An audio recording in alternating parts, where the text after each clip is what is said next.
Building Affairs, and Mr. Jean-Pierre Lacroix, Under-Secretary General for Peace Operations. It is so decided.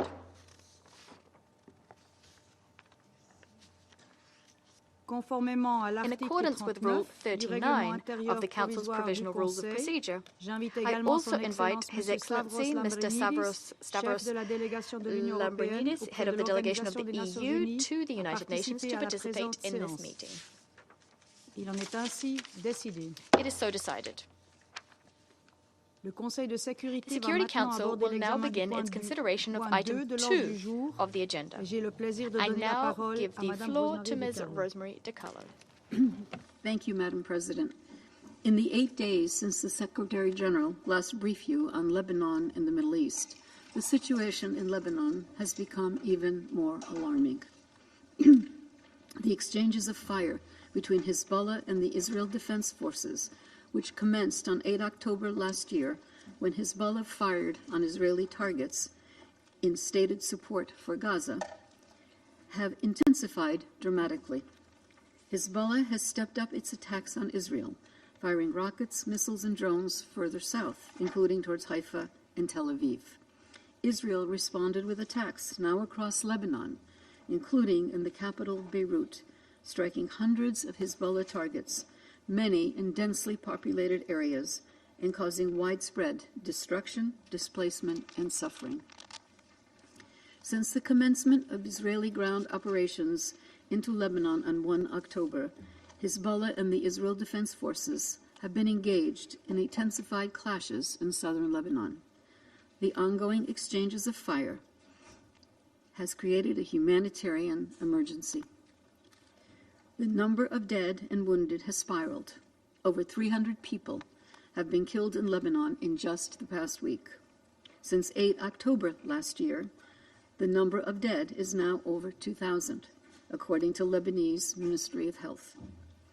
Hundreds of those killed were civilians, including more than 100 children. Lebanese Armed Forces personnel have been killed, with 3 fatalities in the past week. Israeli soldiers have also been killed, including at least 12 on Lebanese territory since 1 October. Over 600 people have been displaced in Lebanon, 250,000 people since last Wednesday. The vast majority are women and children. A quarter of Lebanese territory has been placed under so-called evacuation orders issued by the Israel Defense Forces, affecting more than 100 villages and neighborhoods, with the IDF giving people as little as 2 hours' notice to vacate their homes, often in the middle of the night. Around 250,000 people, including Lebanese and Syrians, have fled into Syria. Tens of thousands more have departed through Beirut airport. Lebanon's health sector is under immense pressure. Many hospitals and centers closed following airstrikes hitting healthcare facilities and personnel. The flash appeal, launched last week, requests $425 million to assist 1 million people over the next 3 months. I urge member states to support this request, and I thank those of you who have already given or pledged aid. In northern Israel, the civilian population is also enduring repeated attacks from Hezbollah and other non-state armed groups in Lebanon and the region. Over 50 people have been killed and more than 60,000 have been displaced in Israel and the Israeli-occupied Golan Heights since last October, disrupting lives and livelihoods. The devastating conflict in Lebanon, coupled with intensified strikes in Syria and the raging violence in Gaza and the occupied West Bank, points to a region dangerously teetering on the brink of an all-out war. Madam President, our collective inability to stop the violence and stem the bloodshed is damning. Hezbollah and other non-state armed groups must stop firing rockets and missiles into Israel. We urge Israel to stop its bombardment of Lebanon and to withdraw its ground forces. The parties should seize the diplomatic options put on the table before them, not the weapons by their side. The United Nations welcomes the continued efforts of member states in this regard.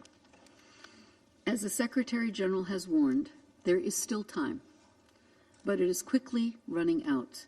We must give diplomacy a chance now.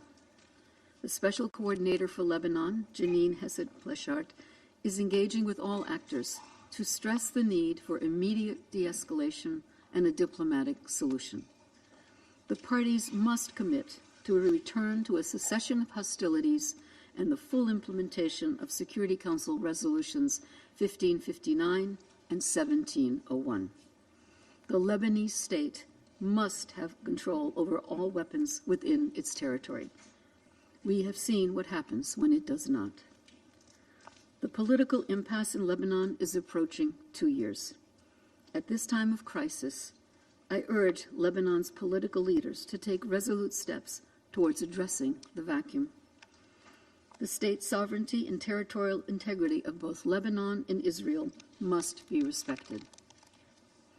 Obligations under international law, including international humanitarian law, must be upheld. In this regard, distinction must be made between civilians and fighters, and between civilian infrastructure and military objectives. Civilians and civilian infrastructure must not be targeted.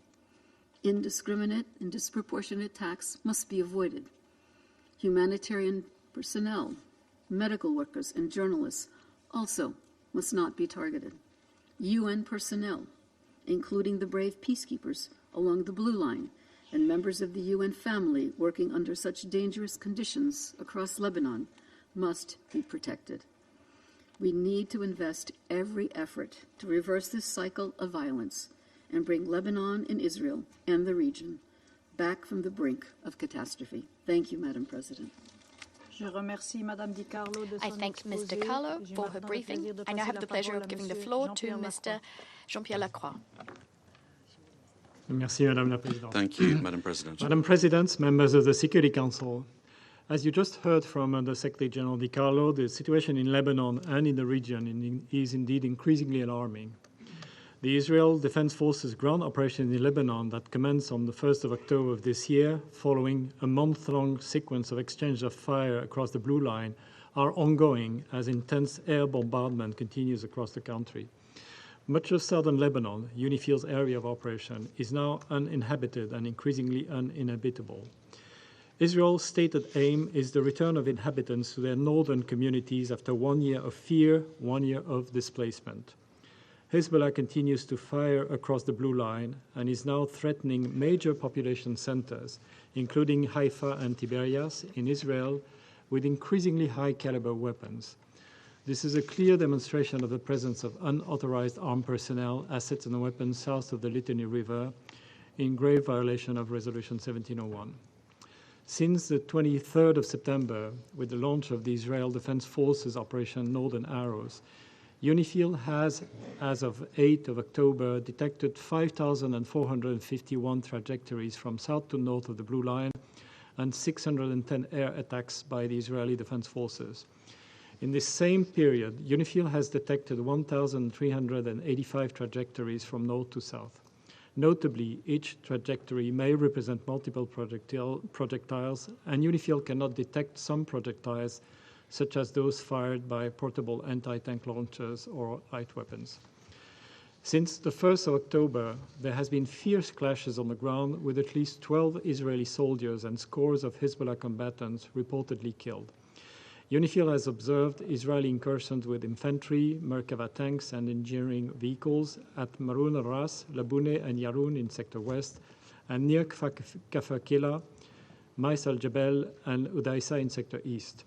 UNIFIL has not been able to observe all such activity, however, as I will explain later. This situation has put our peacekeepers at serious risk. Clashes in the Labune/Nakura area since the 8th of October have involved tank and small arms fire, airstrikes, Iron Dome interceptions, and multiple explosions. 2 peacekeepers were wounded when earlier today a UN post, OP-14, in UNIFIL's headquarters in Nakura was hit by tank fire.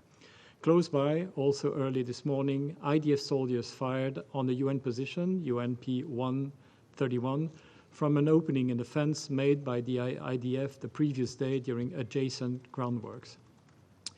Several vehicles and a communication system were damaged. Just yesterday, Israeli forces fired at cameras at the same UN position, and small arms fire hit another UN position, also near Lebune, damaging lightning and a radio relay station. Until a year ago, the latter position served as a venue for UNIFIL's tripartite meetings. The UNIFIL force commander and head of mission has strongly protested these actions to the IDF. Shortly before commencing their ground operation, the Israeli Defense Forces had urged that UNIFIL peacekeepers vacate UN positions within 5 kilometers of the Blue Line, stating that this was for their safety and security. Our peacekeepers have remained in position in line with the mandate this Council has provided, while continuously reassessing the force's posture against prevailing risks.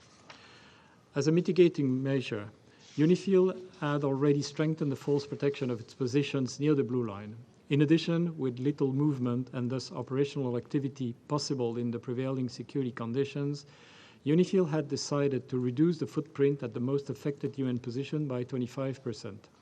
By 6 October, UNIFIL had temporarily relocated 300 peacekeepers to larger bases within the area of operations, with the movement of another 200 planned depending on the prevailing security situation. The safety and security of peacekeepers is now increasingly in jeopardy. The actions outlined above go against the protections afforded to UN premises and personnel under international law. There is the further issue of military installations in the vicinity of UN positions. Previously, I have highlighted that Hezbollah activities in the vicinity of UN positions held the potential to draw return fire. Now we face a similar situation with the Israel Defense Forces installing positions directly adjacent to UN positions, a development that we strongly protest. On the 2nd of October, IDF Merkava tanks were positioned next to a UN position in the vicinity of Maroun al-Ras in Sector West, that is UN position 652. And an assembly area constructed immediately adjacent. On the 3rd of October, UNIFIL observed an IDF tank fire over this position, and on the 7th of October, 2 IDF-controlled explosive demolition nearby resulted in damage to the UN position perimeter bastions. By 8 October, the IDF had vacated their position, while movement of IDF personnel and vehicles had been observed to continue on the adjacent road. In addition, on the 7th of October, firing by IDF tanks, which had been observed crossing the Blue Line near Alma al-Shahab in Sector West, damaged the external wall and bunker of a UN position, 131. The same day, minor damage was reported to a building and a UN vehicle in UNIFIL headquarters, Green Hill Camp. Also that same day, with an IDF incursion in the vicinity of Mais al-Jabal in Sector East, a UN vehicle inside a UN position was hit by indirect fire. It should be remembered that the ultimate responsibility for ensuring the safety and security of our peacekeepers lies with the actors on the ground. We have strongly protested the latest developments to the Israeli authorities and underlined the responsibility of the IDF to respect the protected status of UNIFIL and its personnel, including the inviolability of United Nations premises, and to take all necessary measures to ensure their safety and security, including to avoid positioning their troops in proximity to UNIFIL peacekeepers and premises. And finally, that this presence compromises the impartiality of UNIFIL and puts UNIFIL personnel and premises at risk of being impacted by any potential exchange of fire. Needless to say that these obligations apply to all actors on the ground. UNIFIL operational activities have virtually come to a halt since 23rd of September. Peacekeepers have been confined to their bases with significant periods of time in shelter. This severe impediment to the mission's freedom of movement within the area of operation has limited the mission's monitoring and reporting ability. The security environment has also presented challenges for the resupply of fuel, food, and water for UN positions. The deconfliction of UNIFIL logistics movements remains paramount. The mission is monitoring the security and sustainability of each of its positions, especially those on the Blue Line, adjusting accordingly. The security situation has impacted our civilian personnel as well, with almost all international civilian personnel relocated to Beirut or out of the country. The mission has made shelter available to those national staff who are not able to relocate from the area of operations. The UNIFIL head of mission and force commander, as designated official for the South Litani sector, is coordinating closely with the special coordinator for Lebanon, who is designated official for north of the Litani River, to ensure the safety and security of all United Nations personnel in Lebanon. The Lebanese Armed Forces has also come under fire, with 3 Lebanese soldiers killed since the 30th of September. 1 UNIFIL contractor was killed on the 2nd of September. Madam President, as noted by UHD Carlo, the heavy exchanges of fire have most tragically had the greatest impact on civilians on both sides, with many casualties and hundreds of thousands displaced. UNIFIL continues to support the Lebanese authorities in protecting civilians, facilitating humanitarian missions by the Lebanese Armed Forces and Lebanese Red Cross, and offering shelter to civilians at UN positions when possible. UNIFIL's liaison and coordination team has continued its close engagement with the Lebanese Armed Forces and Israeli Defense Forces, seeking to deconflict, facilitate humanitarian missions, and avoid miscalculations. The UNIFIL head of mission and force commander, in concert with the special coordinator, is actively engaging with the parties to urge an immediate de-escalation and a return to a cessation of hostilities. I echo the recent remarks of the Secretary General and of the special coordinator. There is no military solution to this crisis. We urge the parties to return immediately to a cessation of hostilities and to take real action towards full implementation of Security Council Resolution 1701. We stand ready to support all efforts towards a diplomatic solution. UNIFIL is mandated to support the implementation of Resolution 1701, but we must insist that it is for the parties themselves to implement the provision of this resolution. No one will implement them in lieu of the parties. To those member states contributing troops to UNIFIL, we extend our most sincere gratitude. The continued united commitment of the troop contributing countries, as well as the continued united support of this Council, is more important than ever.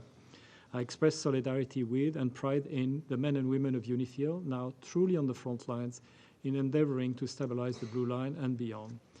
I join the Secretary General in commending the head of mission and force commander of UNIFIL, General Haroldo Lázaro Senz, for his leadership in these critical times.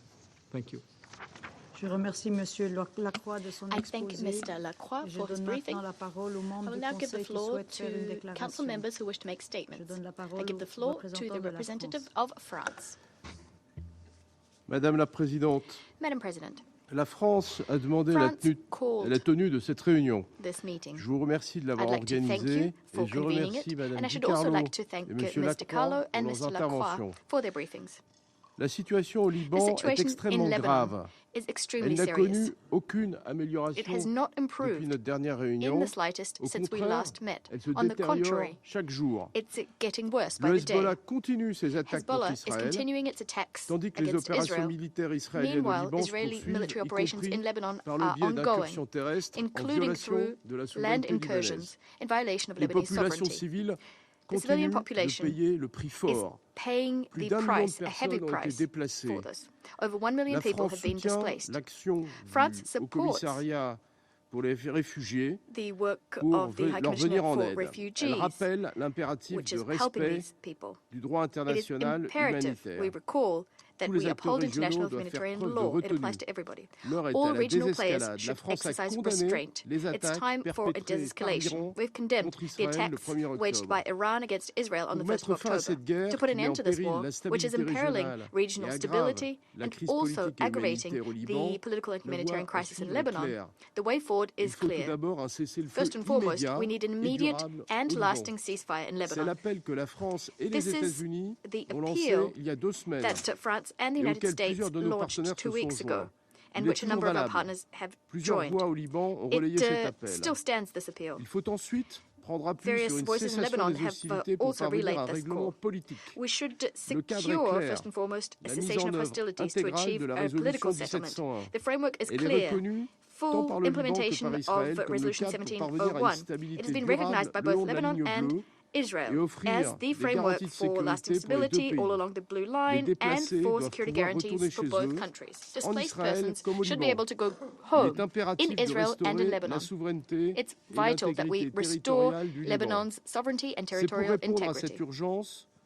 Tout en avançant vers une solution diplomatique que la France organisera le 24 octobre 2024 on the 24th of October 2024 in Paris, France will be convening a ministerial conference. Les États partenaires du Liban, this initiative will bring together Lebanon's partner states, the UN, the EU, regional and international organizations, and civil society. The initiative has 3 objectives. On the political front, the goal is to restart efforts geared towards a diplomatic solution underpinned by Resolution 1701. The humanitarian dimension contains the objective of mobilizing the international community to meet the protection and emergency needs of the Lebanese populace. Last but not least, to guarantee Lebanon's sovereignty, we want heightened support for Lebanese institutions, in particular the Lebanese armed forces. Lastly, France would like to express its deep disquiet following fire which hit UNIFIL in Naqoura in the south of Lebanon. We condemn all attacks on UNIFIL's security. An explanation about the fire will be required. The protection of blue helmets is an obligation which is binding on all parties. France calls on the parties to abide by their obligations and to allow UNIFIL to continue implementing its mandate, including by fully respecting its freedom of movement. We'd like to reiterate our staunch support for UNIFIL, including its decision to maintain its positions near the Blue Line. We commend all UNIFIL personnel for their ongoing commitment and professionalism under these very taxing circumstances. In this context, the force's liaison mandate is all the more crucial if a de-escalation is to be achieved. I thank you. I thank the representative of France. I give the floor to the representative of the Republic of Korea.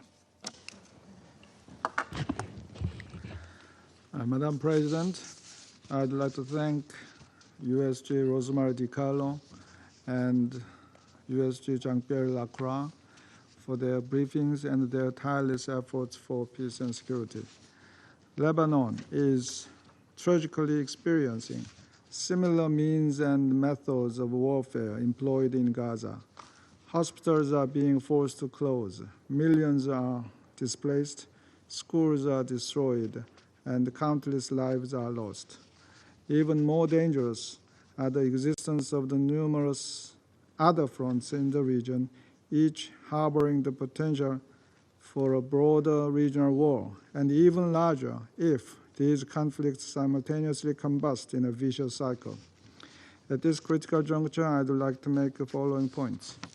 First, adherence to obligations under international humanitarian law and the protection of civilians are not negotiable. Particularly alarming are deadly attacks on medical personnel and units by Israel in Lebanon, and recent cross-border strikes by Hezbollah, appearing to target civilian areas in northern Israel. The targeting of medical resources and civilians are all flagrant violations of IHL. IHL obliges parties to an armed conflict to ensure that civilians receive satisfactory humanitarian conditions. In reality, the bare minimum of humanitarian conditions is being ignored in Gaza and now in Lebanon. Civilians must not be treated as mere pawns in the conflict. Second, the safety and security of UNIFIL peacekeepers cannot be compromised under any circumstances.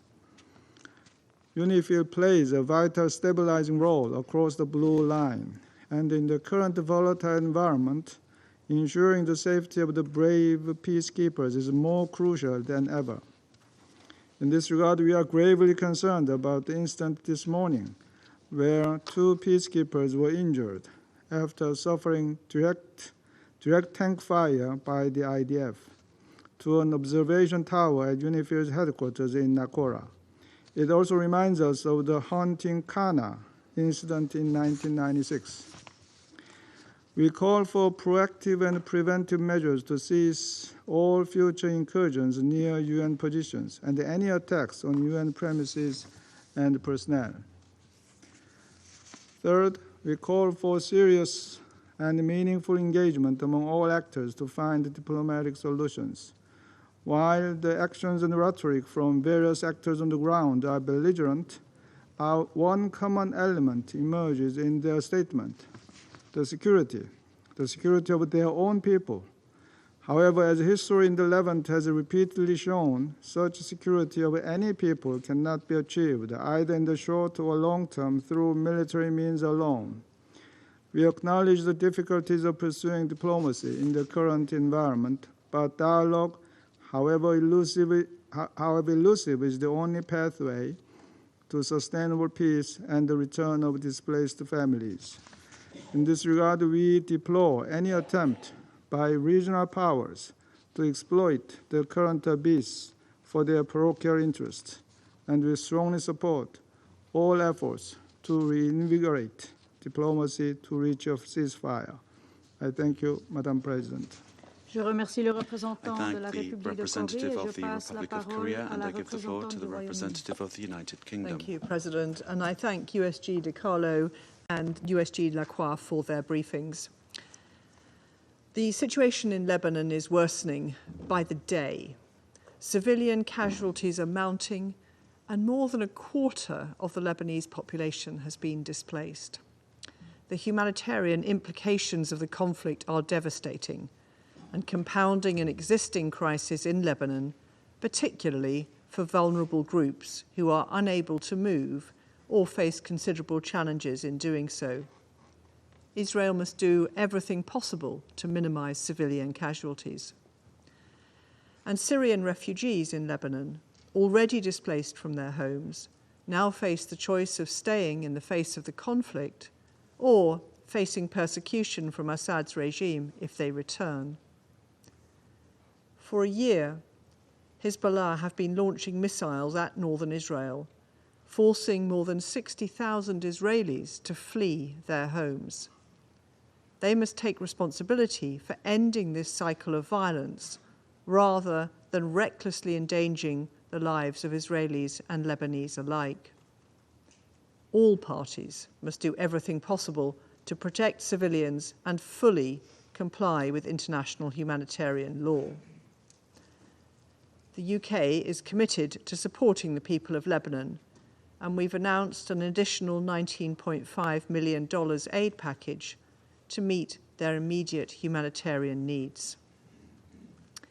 We are gravely concerned to hear that 2 UN peacekeepers have been injured by Israeli troops, and we wish them a speedy recovery. We reiterate that attacks on UN peacekeepers are unacceptable.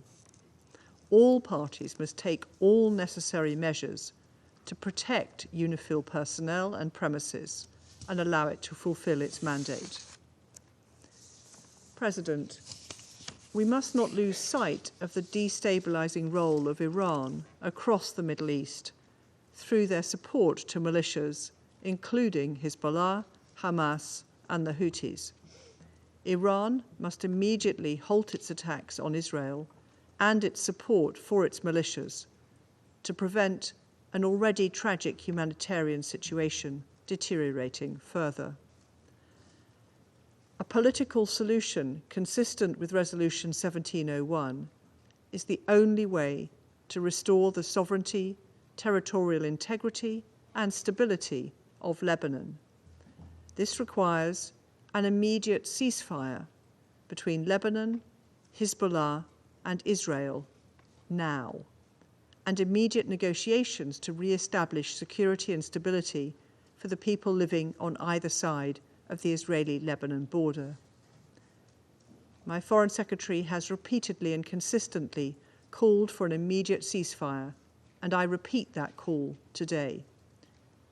Diplomacy, not violence, is the way to achieve peace, stability, and security for Israel or Lebanon.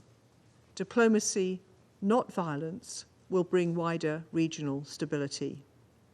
The risks of continued escalation and spillover into the wider region cannot be overstated. The UK will continue to strive tirelessly for a diplomatic solution to end this cycle of violence. I thank you. Je remercie la représentante du Royaume-Uni et je passe la parole à la représentante du Guyana. Thank you, Madam President. I thank USG DiCarlo and USG Lacroix for their briefings on the deeply troubling and worsening situation in Lebanon, and welcome the participation of the representatives of Lebanon, Israel, and other member states in today's meeting. Madam President, the situation in Lebanon continues to worsen with each passing day, even as the wider Middle East becomes more volatile. We have noted that Israel continues to expand its military operations in Lebanon, with new divisions joining the ground invasion, while describing what was taking place as a limited operation or localized and targeted ground raids. Guyana is concerned about the relentless bombardment across the Lebanese territory, from its southern coastline to the heart of its capital, resulting in the killing of over 2,000 people and injury to more than 10,000, according to the Lebanese Ministry of Health. The Lebanese authorities have also reported that over 185,000 internally displaced people have been registered in shelters, and that from 23rd September to 9th of October, more than 400,000 Syrian and Lebanese citizens have fled to Syria. Meanwhile, airstrikes launched by Hezbollah are also responsible for the death, injury, and displacement of Israeli citizens. Even more worrying is the fact that the Prime Minister of Israel is now warning the Lebanese people that Lebanon could become the next Gaza, and urging them to, and I quote, "save Lebanon before it falls into the abyss of a long war that will lead to destruction and suffering like we see in Gaza," end of quote. This council must spare no effort to avert a repeat of a Gaza-like scenario in Lebanon. Further, adding to this concern is the report emerging today of a plan by the Israeli Land Authority to seize the land of UNRWA's headquarters in Jerusalem. What this new disruption can mean for the millions of displaced Palestinians that depend on UNRWA for vital services like food, healthcare, and education is unbearable to even contemplate. The relentless intensification of attacks against this UN agency and its staff must stop. UNRWA is the backbone of the humanitarian operations in Gaza and often the primary source of aid in the region. Compromising its operations means putting the survival of millions of people at risk. As Guyana said yesterday, the UN and all peace-loving countries must not allow Israel to shutter UNRWA and with it, life-saving support to millions of Palestinians. Let us act now to safeguard the purposes and the principles of the United Nations, principles which we all vow to hold sacred. Madam President, Guyana reiterates its call on all parties to this conflict to immediately cease hostilities and to uphold their obligations under international law, including international humanitarian law, and in particular, the sacred obligation to ensure the protection of civilians. We must use every tool at our disposal to ensure full compliance with IHL and the protection of civilians, to ensure that the parties comply fully with Security Council Resolutions 1701 and 1559, and to find a diplomatic solution that ends this escalation of violence. A strategy of de-escalation through escalation will not only fail, but would almost guarantee a continuation of this very cycle of violence that we're seeing today. Madam President, Guyana once again appeals to all parties to guarantee the safety and security of UNIFIL personnel. They have operated over the last year under extremely difficult circumstances and are now being placed at risk of injury or even death. We must register our grave concern about recent developments close to the UN positions. The reports this morning of 2 UN peacekeepers being injured after an IDF Merkava tank fired its weapon toward an observation tower at UNIFIL headquarters in Nakora, directly hitting it, is deeply troubling. This recent attack also comes on the heels of earlier firing from IDF Merkava tanks, which damaged the external wall of the UN position, a UN bunker, and UN vehicles. This cannot be allowed to continue. UNIFIL's ability to safely execute its mandate, as authorized by this Council, is critical. We, the members of this Council, must continue to collectively insist upon the parties upholding their obligations with regard to peacekeeper safety and security, as well as international law. Madam President, as dismal as the situation appears, we cannot allow a sense of helplessness to lead us to hopelessness. Diplomacy provides us with the tools to halt the march towards a regional war and to eliminate a path for the restoration of peace for the people of Lebanon, Israel, Palestine, and across the Middle East. I thank you.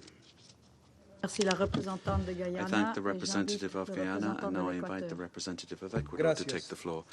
Thank you. Thank you, Madam President. I'd like to thank Under-Secretary General for Political and Peacebuilding Affairs, Madam Rosemary DiCarlo, and Under-Secretary General for Peace Operations, Mr. Jean-Pierre Lacroix, for the information provided. My delegation is concerned as we see the worsening security situation in the Blue Line area and nearby positions, a direct result of reiterated violations of Resolutions 1701 and 1559. Ecuador reiterates its support, unrestricted support to UNIFIL, and we pay tribute to the peacekeeping forces doing their best to avoid a major escalation. The attack on the headquarters of UNIFIL in Nakora is very worrisome. That led to the wounding of 2 peacekeepers. Guaranteeing the security and protection of the men and women in UNIFIL, working in a most challenging environment for peacekeeping personnel in the world, is an obligation on the parties, as well as respecting the inviolability of UN premises. We join our voice with that of the Special Coordinator, Madame Janine Plachat, and General Lazaro, requiring of the parties a definitive and urgent cessation of hostilities and a resumption of political dialogue within the framework of Resolution 1701. The Lebanese and Israeli populations on both sides of the Blue Line are suffering from the hostilities that have led to the death and displacement of forced displacement of thousands of people. The protection of civilians must be the priority in accordance with international humanitarian law. Likewise, United Nations staff and humanitarian workers and their partners must be protected pursuant to Resolution 2730 of this Security Council. The international community must renew its funding commitments to Lebanon in order to guarantee the continuity of humanitarian assistance operations. The lives of 1 million people depend upon its sustainability, including children, women, refugees, those with disabilities, and those in extreme situations of vulnerability. Madam President, Ecuador recognizes the imminent right for legitimate defense of member states of the United Nations, but always according to the terms enshrined in Article 51 of the Charter. The parties to this conflict have the obligation to fully respect the resolutions of the Security Council and therefore to respect the territorial integrity and sovereignty of Lebanon. We need to strengthen efforts in order to achieve a diplomatic solution to the situation on the Blue Line and in the Middle East. And today, more than ever before, the Lebanese government must recover effective control of the flow and distribution of weapons in accordance with the provisions of Resolution 1559.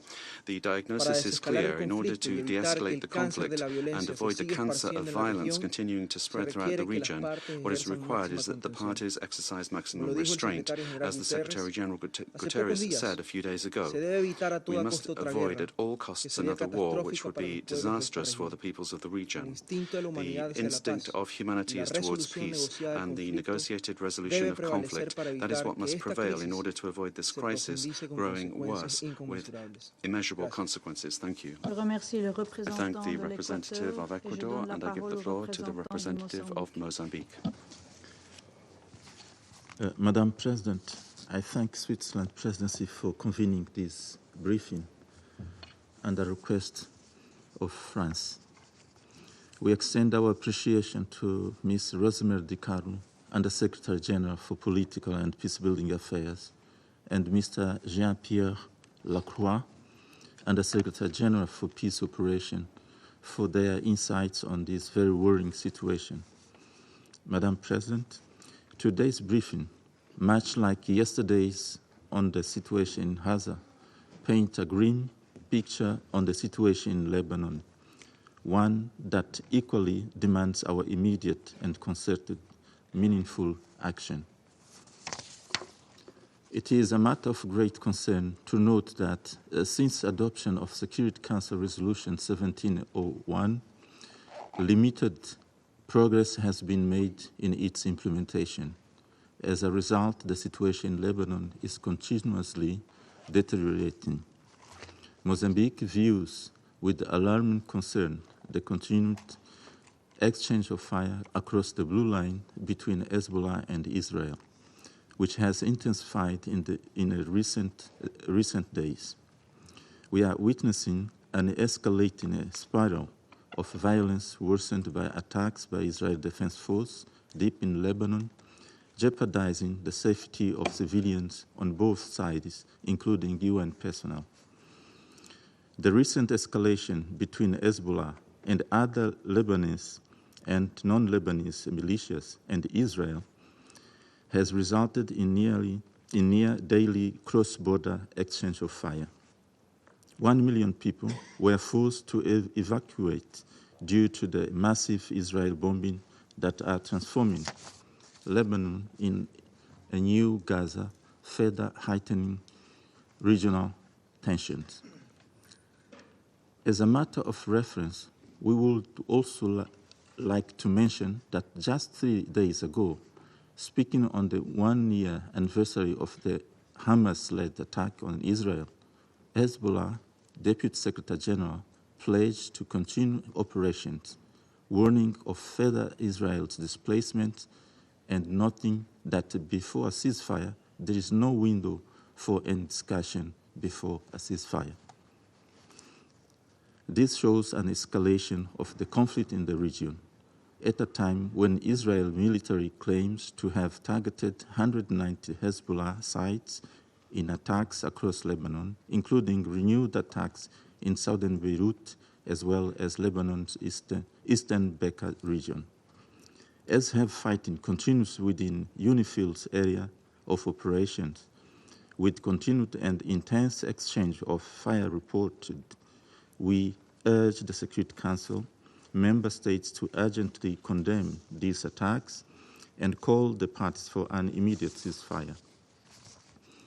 The large-scale activity by Israel aircraft over southern Lebanon a few days ago, as well as Israel's commitment for the first time of a reserve division tasked with undertaking limited, localized, targeted operations in southern West Lebanon, cannot be tolerated as it further aggravates the conflict. Madam President, all reports indicate how deeply concerning is the situation on the ground has become. This requires all parties to cease all military operations on both sides of the blue line, including southwest Beirut, as well as Lebanon's eastern Bekaa region. We believe that the current events in Lebanon are deeply intertwined with the ongoing deadly war in Gaza, which has killed thousands of Palestinians to date and shows no sign of abating, triggering scenarios of immeasurable escalation. Madam President, Mozambique reiterates the need for de-escalation to prevent further instability and retaliatory actions, calling on the parties to protect civilians, including humanitarian workers, in line with the broader international humanitarian law obligations. We also urge all parties involved to strictly adhere to international law and Security Council resolutions, particularly Security Council Resolution 1701. There is an urgent need for diplomatic efforts to prevent further escalation and address the humanitarian crisis. The international community, therefore, must act swiftly to provide humanitarian aid and work toward a peaceful resolution. To conclude, Madam President, Mozambique reiterates its firm commitment to the principles of the United Nations Charter and stands ready to support all efforts towards peaceful resolution in the Middle East, including the long-standing Israel-Palestine conflict. This stance aligns with Mozambique's commitment to peace and stability as demonstrated by its own peace process throughout its history. I thank you, Madam President. Je remercie le représentant du Mozambique. I thank the representative of Mozambique and I give the floor to the representative of China. President, I thank France for having requested this emergency meeting. I thanks also go to USG DiCarlo and USG Lacroix for their briefings. Recent weeks have witnessed a sharp rise of tension between Lebanon and Israel. A few hours ago, the IDF attacked UNIFIL positions and an observation tower, causing injuries to UNIFIL personnel. China expresses grave concern and strong condemnation. UNIFIL carries out its peacekeeping tasks under the mandate emanating from the Security Council resolution. Any deliberate attack on peacekeepers is a serious violation of international humanitarian law and the Security Council Resolution 1701. Such acts must stop immediately. We demand that the incident be investigated and those responsible be held to account. Measures must be taken to prevent any reoccurrence. We reiterate that all parties to the conflict must effectively guarantee the safety and the security of all UN personnel and assets. UNIFIL is no exception. President, the gravity of the current situation is clear, as is the right direction to de-escalate tensions. I would like to emphasize the following 3 points. First, since October last year, the series of destabilizing events that have taken place in the Middle East have resulted in more than 100,000 civilian casualties, leaving millions of people displaced. The cleanup work will take a decade or so. What's more, the trauma brought on by conflict will be a lingering nightmare in the minds for generations to come.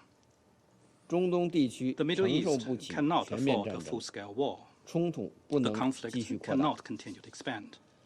All parties must keep in mind the interest of maintaining regional peace and stability, deal with the current situation in a calm, rational, and responsible manner, and make sincere efforts towards breaking the cycle of violence. Second, achieving a ceasefire must be an overarching priority. We note that all parties in Lebanon have already made an unanimous call for immediate ceasefire. The Arab League has also issued an explicit appeal. It is clear who holds the key to ending this crisis. We urge Israel to set aside the obsession with the use of force, make the right political decision, stop violating Lebanon's sovereignty and territorial integrity, and end its adventurous behavior that could drag the region into a new catastrophe. Third, there is no time to lose for the Council to act. The vast majority members of the Council have long since reached a broad consensus on de-escalating the conflict, achieving a ceasefire to stop the violence, and stopping the diplomatic solution. We urge a certain country to stop its passive procrastination, protection, and connivance. It should act responsibly and play a constructive role in order to prevent further destabilization of the situation. I thank you, President. I thank the representative of China and I give the floor to the representative of the United States. Thank you, Madam President. Thank you, Undersecretaries General Rosemary DiCarlo and Undersecretary General Jean-Pierre Lacroix for your briefings. Colleagues, the United States has been clear. A diplomatic solution between Israel and Lebanon along the Blue Line is the only path to restore lasting calm and allow residents in both Lebanon and Israel to return safely to their homes. Even as Israel has a right to protect its citizens from Hezbollah, which has fired thousands of missiles and rockets into Israel over the past year alone, it needs to minimize harm to civilians, particularly in the densely populated areas of Beirut. We are deeply concerned by reports of hundreds of Lebanese civilians killed in recent days, including children, medical workers, and an American citizen. And we reiterate our call on all parties to protect civilians and civilian infrastructure and to abide by their obligations under international law. For years, and in the face of so many tragedies, the Lebanese people have generously supported refugees from other neighboring states mired in conflict. Now, many of those who welcomed refugees, and indeed many of those refugees themselves, have had to leave their homes in search of safety in the north and even other countries. And so, it is critical that the international community return that generosity. Late last week, the United States announced $157 million in humanitarian assistance to support the needs of internally displaced persons and refugees inside Lebanon. And we encourage others to do their part as well, to support the UN flash appeal and the people of Lebanon who find themselves in need. The United States also lauds the more than 10,000 peacekeepers from more than 50 countries operating as part of the United Nations Interim Force in Lebanon, or UNIFIL, who are serving in dangerous circumstances to advance the cause of peace. On that note, we are deeply concerned by the reported injuries incurred by UN peacekeepers and are wishing them a speedy recovery. As we work to gather additional information, we have also been clear to all parties, including Israel, that we expect them to respect the safety and security of UNIFIL personnel and premises and avoid incidents that expose them to risk or harm, as well as to liaise with UN authorities to ensure UNIFIL can operate freely and in accordance with its mandate. Colleagues, let's remember how we got here. For far too long, Hezbollah threatened the security of both Israel and Lebanon. With financial and material support from Iran, Hezbollah built up its forces in plain sight, in blatant disregard of resolutions 1559 and 1701, and in direct threat to Lebanese sovereignty and political independence. And then, on October 8, 2023, Hezbollah opened a northern front against Israel in solidarity with Hamas. Not one of our governments would be idle in the face of rockets raining down on our citizens. Not one of our governments would allow terrorists to displace tens of thousands of people indefinitely. Both innocent Israelis and Lebanese have been forced to flee in pursuit of safety, leaving behind all that they've known. Again, we believe diplomacy is the only way to see those people return to their homes. And for the diplomatic resolution to be durable, the parties must fully implement Resolution 1701. That requires Hezbollah to withdraw from the border area and the Lebanese armed forces in UNIFIL to be deployed to the south. And it requires enforcing the arms embargo and taking steps to help ensure that Iran does not resupply what remains of its terrorist proxy. It also requires that Lebanon's political leaders set aside their differences and assemble a government that responds to the needs of the Lebanese people, including their desire for independence from foreign interference. In other words, the solution to this crisis is not a weaker Lebanon. It's a strong and truly sovereign Lebanon, protected by a legitimate security force, embodied in the Lebanese armed forces. And so, the international community must focus its efforts accordingly, helping strengthen Lebanese state institutions so that they can exercise effective control over Lebanon's territory. Key to that is condemning Iran for undermining Lebanon's sovereignty. And key to that is condemning Hezbollah for attacking Israel and once again putting its narrow interests ahead of the interests of the people of Lebanon, who did not start this war, but will bear the brunt of any extended conflict. Colleagues, as discussed last week, we must be prepared to impose severe costs on Iran for flouting this Council's resolutions and for supporting Hezbollah, which threatens peace and security. For our part, the United States will continue to work with our partners in the region and around the world to advance a diplomatic solution, one that provides real security to Israel and Lebanon and allows civilians on both sides of the blue line to return to their homes. Thank you, Madam President. I thank the representative of the United States, and I give the floor to the representative of Algeria. Madam President, we extend our gratitude to USG DiCarlo and USG Lacroix for their briefings. The alarming deterioration of the situation in Lebanon, as highlighted in both briefings, underlines a dangerous escalation that places the lives of civilians and UN peacekeepers in grave jeopardy.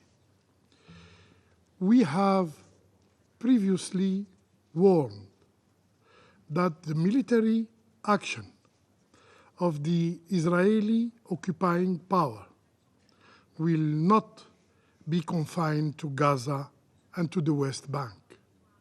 Today, we reiterate our warning. Israeli aggression will not stop at Lebanon.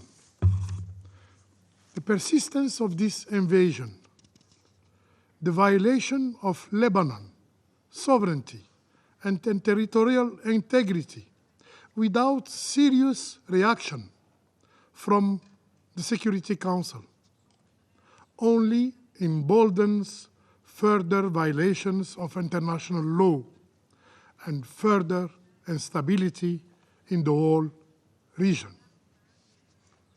So as long as Israel continues to enjoy impunity from our Council, it will perpetuate the cycle of violence, employing the same egregious tactic of terror, mass destruction, and targeting of innocent civilian lives.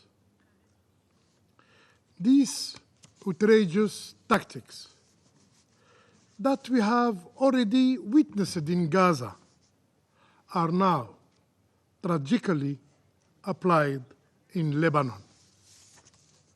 A few hours earlier, Israeli strikes hit residential building in central Beirut, killing 18 innocent civilians and injuring 92 people.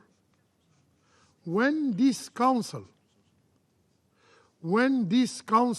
will assume its responsibilities of maintaining peace, international peace and security, when this council will impose sanctions on the Israelis' authority for the atrocities and violations they are committing.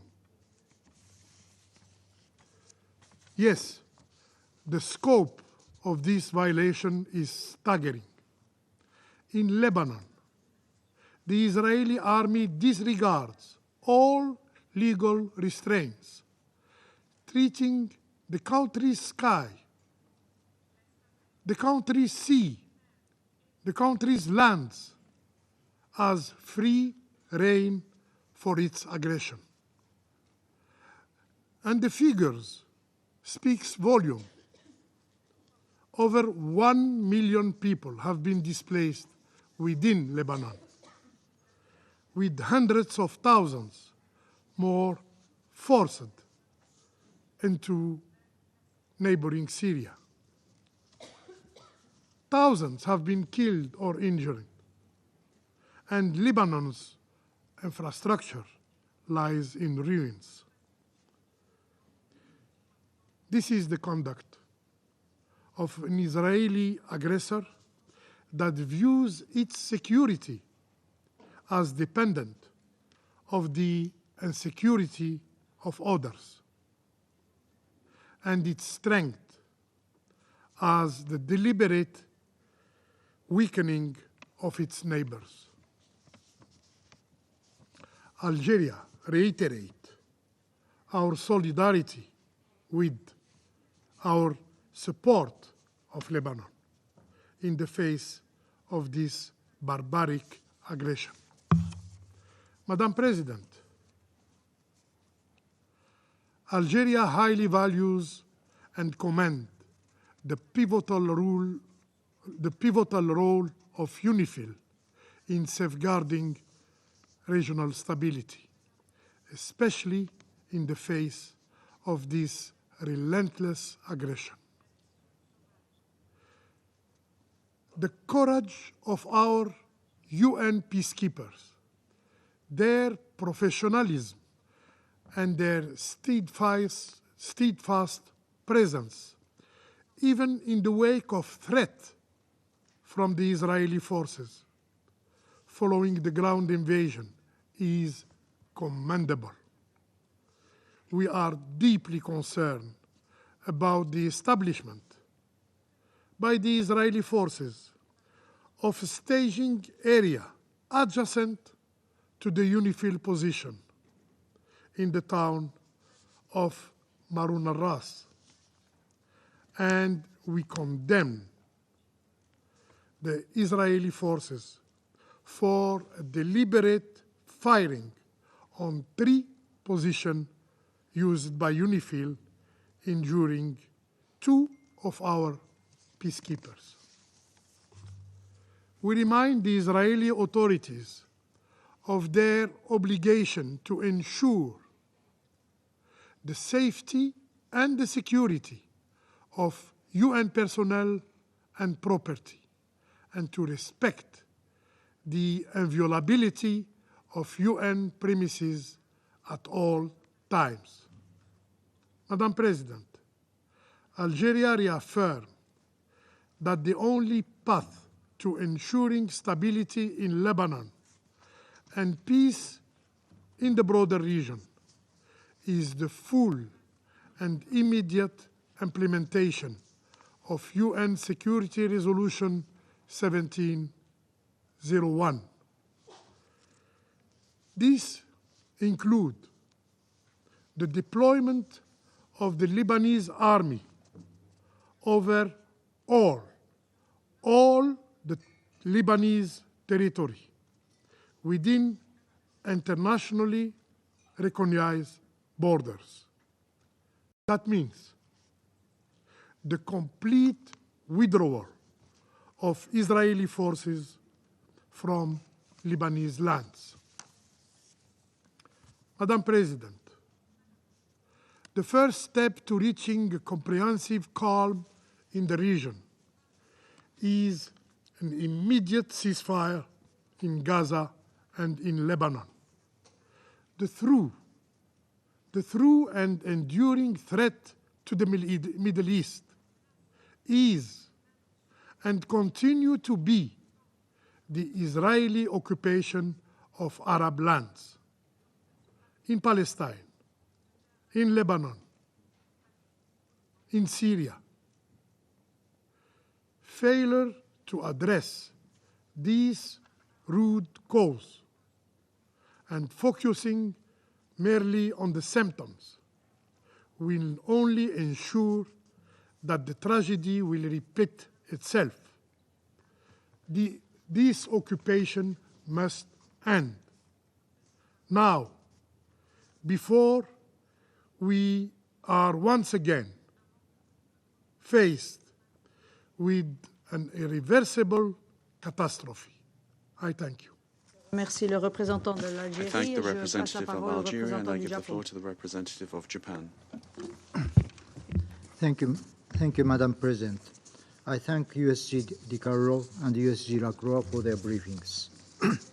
During the past year, the exchanges of fire across the blue line have become a daily event. This is not consistent with the contents of the Resolution 1701, which I quote, calls for full cessation of hostilities based upon, in particular, the immediate cessation by Hezbollah of all attacks and the immediate cessation by Israel of all offensive military operations, end of quote. This Council has gathered many times over the past weeks calling for de-escalation.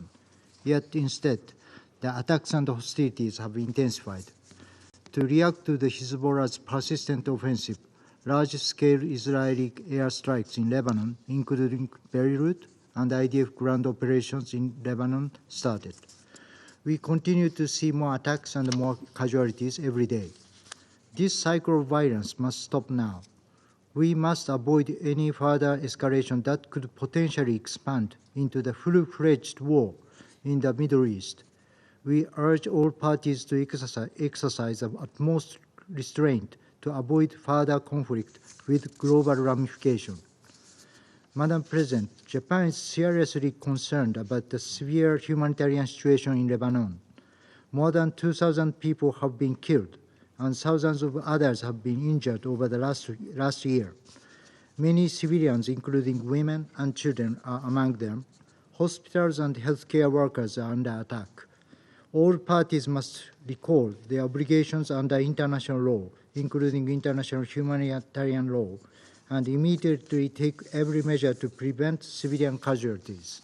Moreover, over 1 million people in Lebanon have been forced to flee their homes, seeking shelter and food both inside and outside the country. Japan has contributed a total of over $290 million of humanitarian aid to Lebanon since 2012, and we are considering providing additional assistance in accordance with the people's needs under the current dire situation. Even in this difficult time, UNIFIL remains in Lebanon and continues to carry out its mandate. We are extremely alarmed by the report this morning that the 2 UNIFIL peacekeepers were injured after the IDF tank fired toward the observation tower at UNIFIL headquarters in Nakura. We fully respect UNIFIL's work and request all measures to be taken to ensure the safety and security of these peacekeepers. Madam President, the world is on the brink of a global crisis. Further escalation in the Middle East would bring devastating consequences worldwide, including an energy crisis. We must make every effort to avoid this. Thus, we call again for immediate ceasefire in Lebanon as well as in Gaza. We urge all regional players to act responsibly and with restraint to seize a dangerous cycle of attacks and retaliation. A diplomatic solution is the only. Thank you, Madam President. Je remercie le représentant du I thank the Japon, representative of Japan and I give the floor to the representative of Sierra Leone. Madam President, I thank you for convening this meeting at the request of France. I thank USG DiCarlo and USG Lacroix for their important briefings. Colleagues, the resounding and resolute call by our leaders in the general debate of the 79th session of United Nations General Assembly and repeated calls by this Council for a ceasefire and the need to exercise maximum restraint by Hezbollah and Israel have fallen on deaf ears. It is concerning to note that the conflict has entered a new phase of large-scale bombing activity by Israeli security forces over southern Lebanon, as well as reported ground operations in southwestern Lebanon. We also noted concern the recent statement by Hezbollah vowing to continue the fight against Israel until a ceasefire in Gaza is agreed, as they, that is Hezbollah, are prepared for a long battle. As we meet, heavy fighting continues across Lebanon, with intense exchanges reported across the country, including along the entire northwestern area of the Blue Line, now designated as a closed military zone, the fourth such zone established to date, and in the capital city, Beirut. Madam President, these attacks in both Lebanon and Israel have resulted in dramatic increase in deaths and displacement, with devastating consequences on the entire region. Lebanese health officials report a cumulative death toll of approximately 2,083 and 9,869 injuries since 8 October 2023, with 1,500 in just the past 2 weeks alone. It's also reported that attacks by Hezbollah and others south of the Blue Line have resulted in at least 49 Israeli deaths over the last year. These deaths include women, children, paramedics, and the fighters. Sierra Leone expresses grave concern for the safety of civilians and cautions parties to the conflict that the deliberate targeting of civilians and essential civilian infrastructure is a clear violation of international humanitarian law. We therefore urge the parties to the conflict to desist from indiscriminate bombing of communities and to protect civilians. We reiterate our call for both parties to the conflict to exercise maximum restraint and further stress the urgent need for immediate de-escalation and a ceasefire. Madam President, the humanitarian crisis is rapidly deteriorating to acute crisis levels. According to the WHO and UNICEF, 96 health facilities, including 4 hospitals, have been closed in southern Lebanon. We take note of reports that in Bint Jabil on Saturday, Israeli forces engaged Hezbollah targets that were adjacent to a hospital, and subsequent Israeli military actions allegedly prevented rescue teams from evacuating patients and medical personnel. We also note claims by Israeli authorities that Hezbollah fighters are using hospitals to launch attacks in defiance of the laws of armed conflict. We condemn all actions of using protected civilian infrastructure for military purposes and urge parties to respect the principles of distinction, proportionality, and necessity as enshrined in international humanitarian law. Sierra Leone urges all parties to comply with our obligations not to target protected persons and properties, including health centers, hospitals, and medical teams. Israel's extensive evacuation orders in the south of the country and in Beirut's southern suburbs have reportedly caused residents of at least 130 towns and villages across southern Lebanon to flee. Lebanese authorities estimate that more than 1 million people have been displaced. As of 2nd October, this IOM had identified 541,527 IDPs, of whom 173,800 are believed to reside in more than 900 collective shelters. As of Saturday, 289,245 Syrians and 93,033 Lebanese had crossed into Syria, and according to UNHCR, some 5,695 Lebanese have so far entered Iraq. Over 60,000 people remain displaced from northern Israel. Lebanese authorities have announced a further delay to the start of the public school year, which is now scheduled to begin on 4th November. To date, some 40% of the country's 1.25 million students have been displaced. Sierra Leone expresses deep concern over the fate of migrants, particularly migrant workers, and call on all actors to treat protected persons and those displaced by the fighting with dignity and without discrimination. Relevant UN agencies are urged to assist with addressing the plight of migrants caught up in the fighting. Sierra Leone commends member states that responded to the call to provide humanitarian assistance, including the United Arab Emirates, for providing an additional 250 tons of medical equipment and humanitarian supplies. Egypt for providing 22 tons of humanitarian aid, and Jordan for providing food aid to Lebanon in the last few days. We also welcome the announcement by the United States of an additional $157 million and by Sweden of an additional 83.5 million SEK in humanitarian assistance to Lebanon. The humanitarian support efforts by these and many other countries and organizations should be matched by a corresponding determination to end this conflict and the suffering of those caught in it. Madam President, Sierra Leone commends UNIFIL for coordinating support activities for the Lebanese armed forces, primarily for the movement of personnel, equipment, and vehicles, and a humanitarian mission coordinated for OCHA and World Vision Lebanon, transporting food and essential relief supplies from Beirut to displaced persons in Tyre. As a troop-contributing country, we acknowledge that our peacekeepers in UNIFIL are serving in the most challenging environment today. It is reported that heavy fighting continues within UNIFIL's area of operations, causing damage to several UN positions, and as a result, 2 UN peacekeepers have been injured. Also of concern are continued Israeli military activities close to UNP, near Maroun Aras, and strikes in proximity to LAF personnel. We condemn acts of using peacekeepers as human shields and all acts that endanger the lives of peacekeepers. We all urge parties to ensure the safety and security of United Nations personnel and to respect the inviolability of United Nations premises. Sierra Leone joined the Secretary General in expressing our gratitude and admiration to our peacekeepers. which raised our support for UNIFIL to continue to carry out its mandates to the extent possible. Sierra Leone further calls on the parties to use diplomatic channels, including United Nations good offices, to avoid further escalation and risking a war that will include actors outside of the region. This Council must now stand united in calling for the full implementation of all relevant Security Council resolutions, including Resolution 1701 and 1559.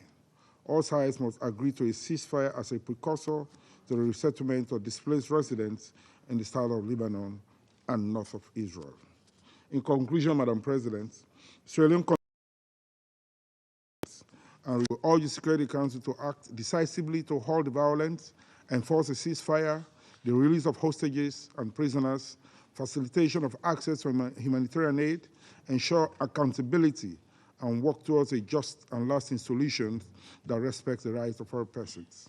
Let us end the occupation of Palestine, and as the International Court of Justice has called for, implement the two-state solution and choose a future of peace, stability, and dignity for both Palestinians and Israelis and the entire region.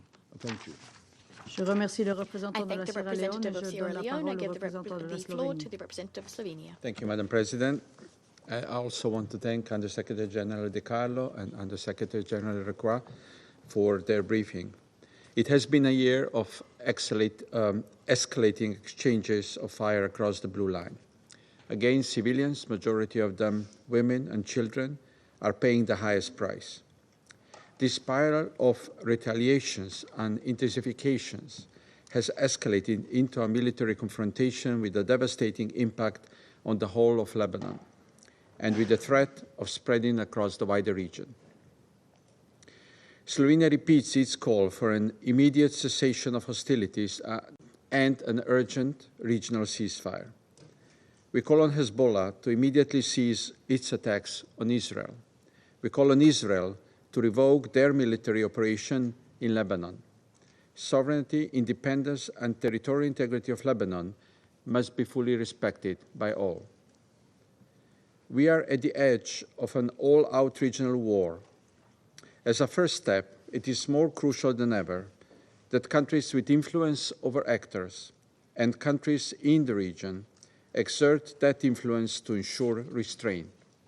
As a second step, this influence must be used to de-escalation and commitment to peace and stability, including through the full implementation of Resolution 1701.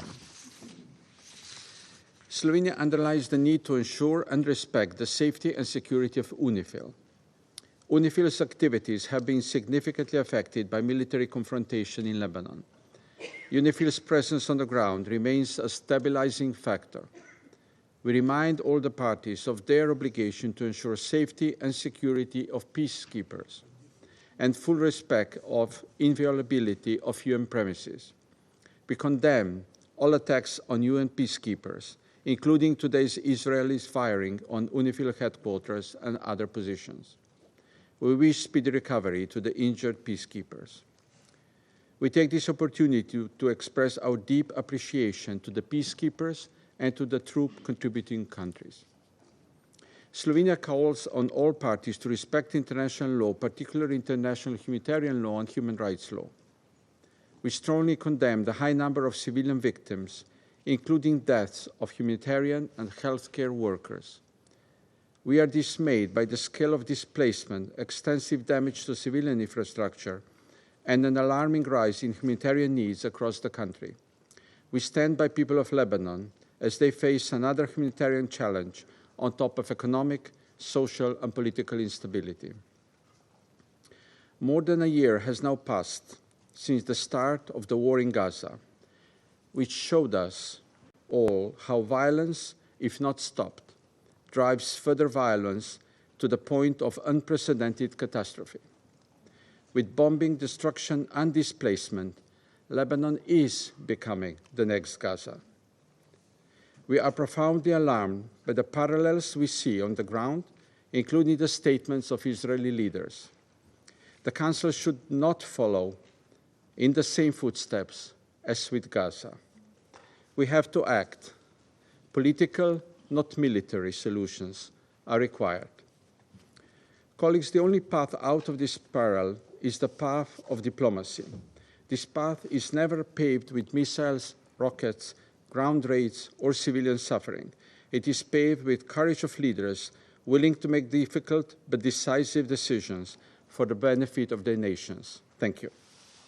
Je remercie le représentant de la Slovénie. I thank the representative of Slovenia and give the floor to the representative of Malta. Thank you, President, and thank you, USGs De Carlo and Lacroix, for your briefings. This week marks 1 year since nearly daily exchanges of fire commenced across the Blue Line, in which far too many lives have been lost, uprooted, and devastated. Civilians on both sides of the Blue Line are left wanting for security and stability. Malta is deeply concerned by the escalation of violence across the Middle East. This includes the continued launching of rockets by Hezbollah and other armed groups at Israel, and the Israeli military operations beyond the Blue Line in southern Lebanon. We are also alarmed by Israeli bombardments, which are resulting in a high number of civilian casualties. This is having a dramatic impact on Lebanon and its people. Israeli military operations in Lebanon have resulted in more than 1 million Lebanese who are now displaced, while 60,000 Israelis are still unable to return home in Northern Ireland, Israel. An estimated 400,000 children are currently in need of humanitarian aid in Lebanon. Cases of forced evacuations, sometimes only at a few hours' notice, are far too numerous. Over 2,000 people have been killed, according to the Lebanese Ministry of Health, over the past 2 weeks. Israeli attacks on medical facilities, ambulances, and residential areas are wreaking havoc on the health system. Since 17 September, 16 attacks on healthcare facilities have been recorded, leaving behind 65 deaths and 40 injured among health staff. An immediate regional ceasefire is the only way to release the hostages in Gaza, de-escalate the extremely dangerous situation in Lebanon, and to ensure humanitarian aid to those in need. We must end the unbearable suffering of all civilians. President, for Lebanon, as the Secretary General said last week, one must question what remains of the framework this Council established with Resolution 1701. The path out of this crisis is clear, but the opportunity to act is rapidly narrowing. The use of weapons by non-state armed groups, including the military wing of Hezbollah, violates Security Council resolutions 1559 and 1701. Lebanese sovereignty and territorial integrity must be respected by all actors. The Lebanese state must have exclusive control of weapons throughout Lebanon. Strikes across the Blue Line cause the loss of civilian lives, including women and children, in addition to undermining security and exacerbating tensions. President, UNIFIL peacekeepers remain in position, and the UN flag continues to fly despite Israel's request to relocate.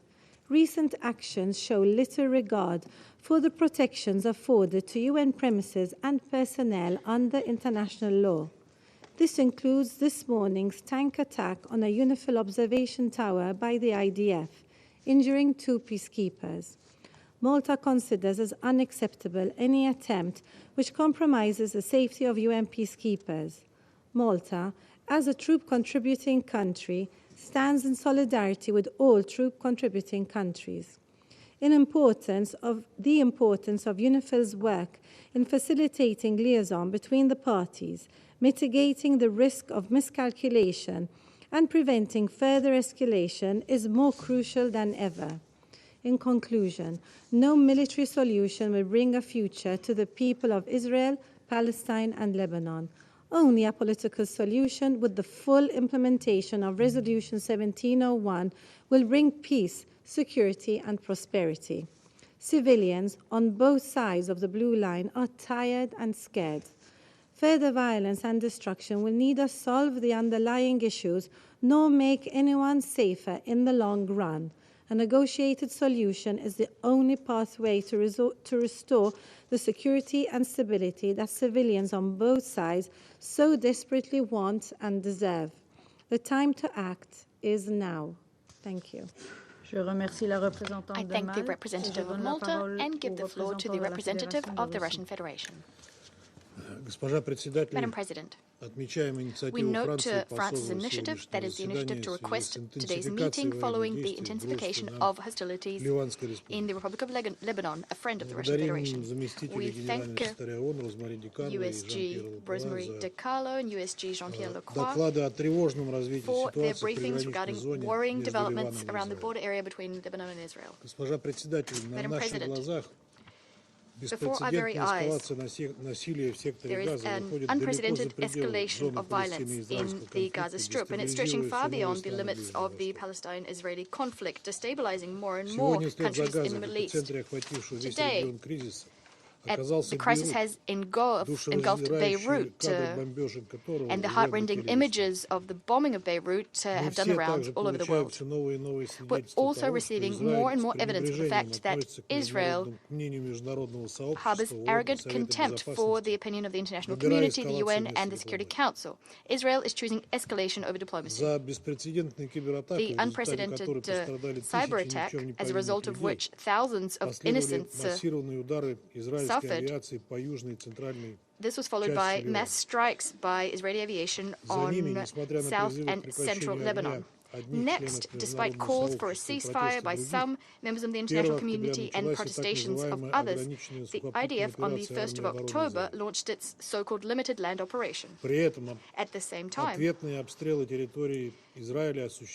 Hezbollah is returning fire on Israeli territory, attacking including sites deep within Israel, south of Haifa and near Tel Aviv. In the skies over South Lebanon, hundreds of reconnaissance and strike UAVs are operating day and night. Every hour, Israeli Air Force is conducting mass rocket and bomb strikes, targeting places where Hezbollah supposedly has deployed arms, fighters, commanders, and military and even civilian infrastructure of the Shia movement, including medical and media centers. The cynicism of these attacks is disheartening.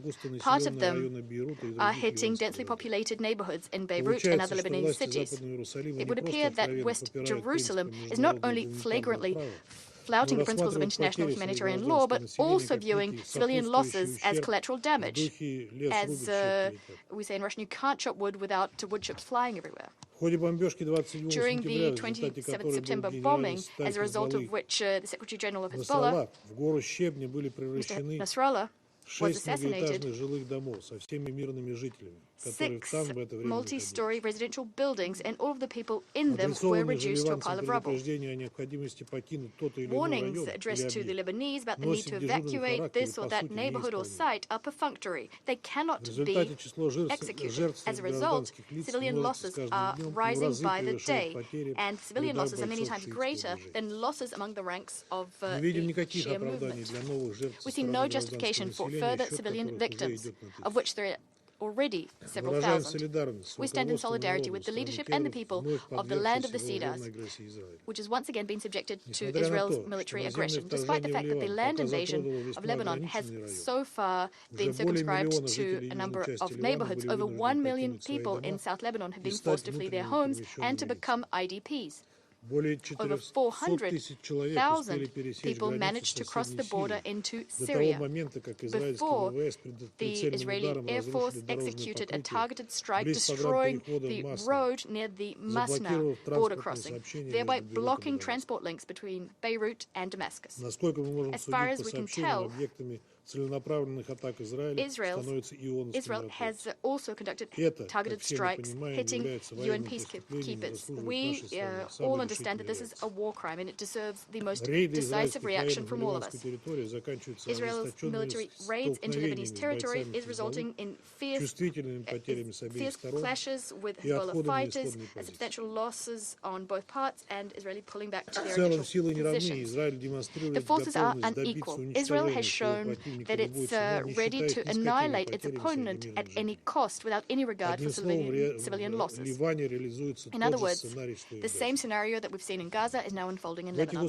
Against this backdrop, the Security Council is paralyzed, and this is the US's fault. The Security Council, despite its mandate conferred by the UN Security Council that is to maintain international peace and security, despite the fact that the Security Council has the necessary toolkit to stop the violence, is watching on silently, watching Israel's war machine systematically pushing the entire region closer to chaos. Discussions about the fate of the remaining Israeli hostages still held by Hamas have suddenly ceased, as have discussions about implementation of Security Council Resolution 2735, which endorsed, at the US's insistence, the so-called Biden deal.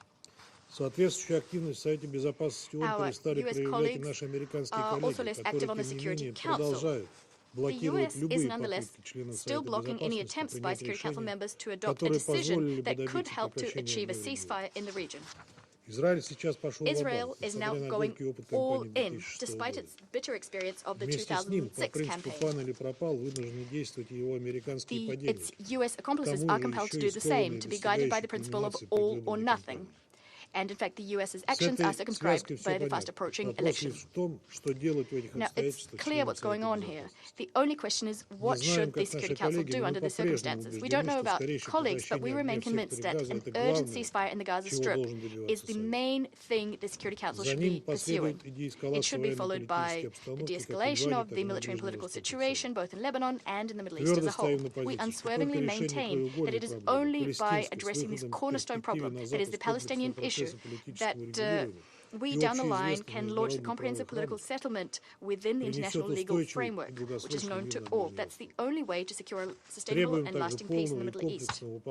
We demand a full and comprehensive implementation of Resolution 1701, which sets out Israel's obligations, that is to cease all offensive military operations, to withdraw its armed forces from southern Lebanon, and to cease the occupation of Lebanese territory. It also contains obligations for Hezbollah to withdraw its divisions from the north to the north of the Litani River.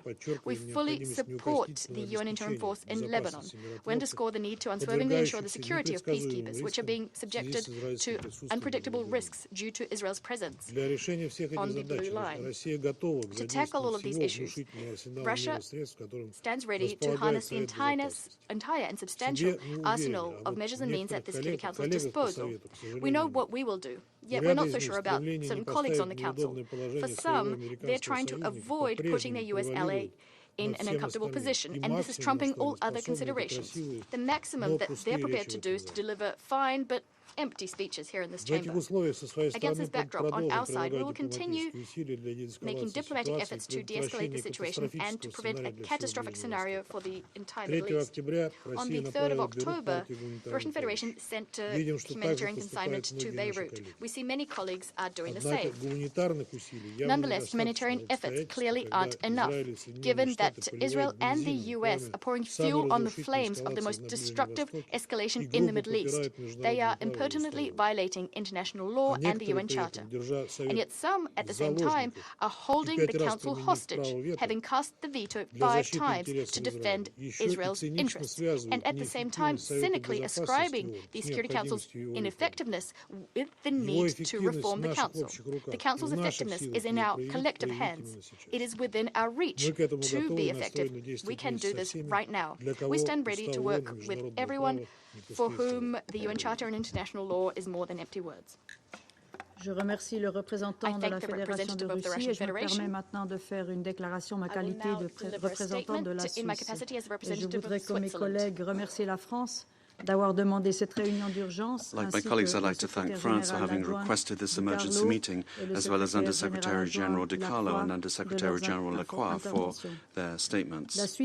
Switzerland is extremely concerned about the intensification of the conflict between Israel and Hezbollah. Over the past 2 weeks, more than 1,500 people have been killed in Lebanon, including many civilians and more than 120 children. The Lebanese health system is on the verge of collapse. A large part part of the country is under evacuation orders from Israel, and more than 1 million people have already been displaced, according to the Lebanese Ministry of Health. At the same time, Hezbollah continues to fire rockets into Israel, including as far as Tel Aviv. These rockets have caused deaths, injuries and damage. In addition, they continue to prevent the return of displaced persons from northern Israel. Switzerland condemns Hezbollah's attacks against Israel and its population, as well as all other violations of international law for which this group is responsible. Switzerland also condemns all violations of international law by Israel in Lebanon, in particular the airstrikes that have caused numerous civilian casualties. All hostilities must cease immediately. The sovereignty and territorial integrity of Lebanon and Israel must be respected. La rhétorique incendiaire et les menaces de poursuite des hostilités sont irresponsables et doivent également prendre fin. Il n'y a pas de solution militaire à ce conflit, on l'a entendu. Cette guerre va attiser la haine des deux côtés et rendre une solution pacifique d'autant plus difficile à l'avenir. La Suisse appelle à un cessez-le-feu immédiat. Nous soutenons tous les efforts pour arriver à une solution diplomatique.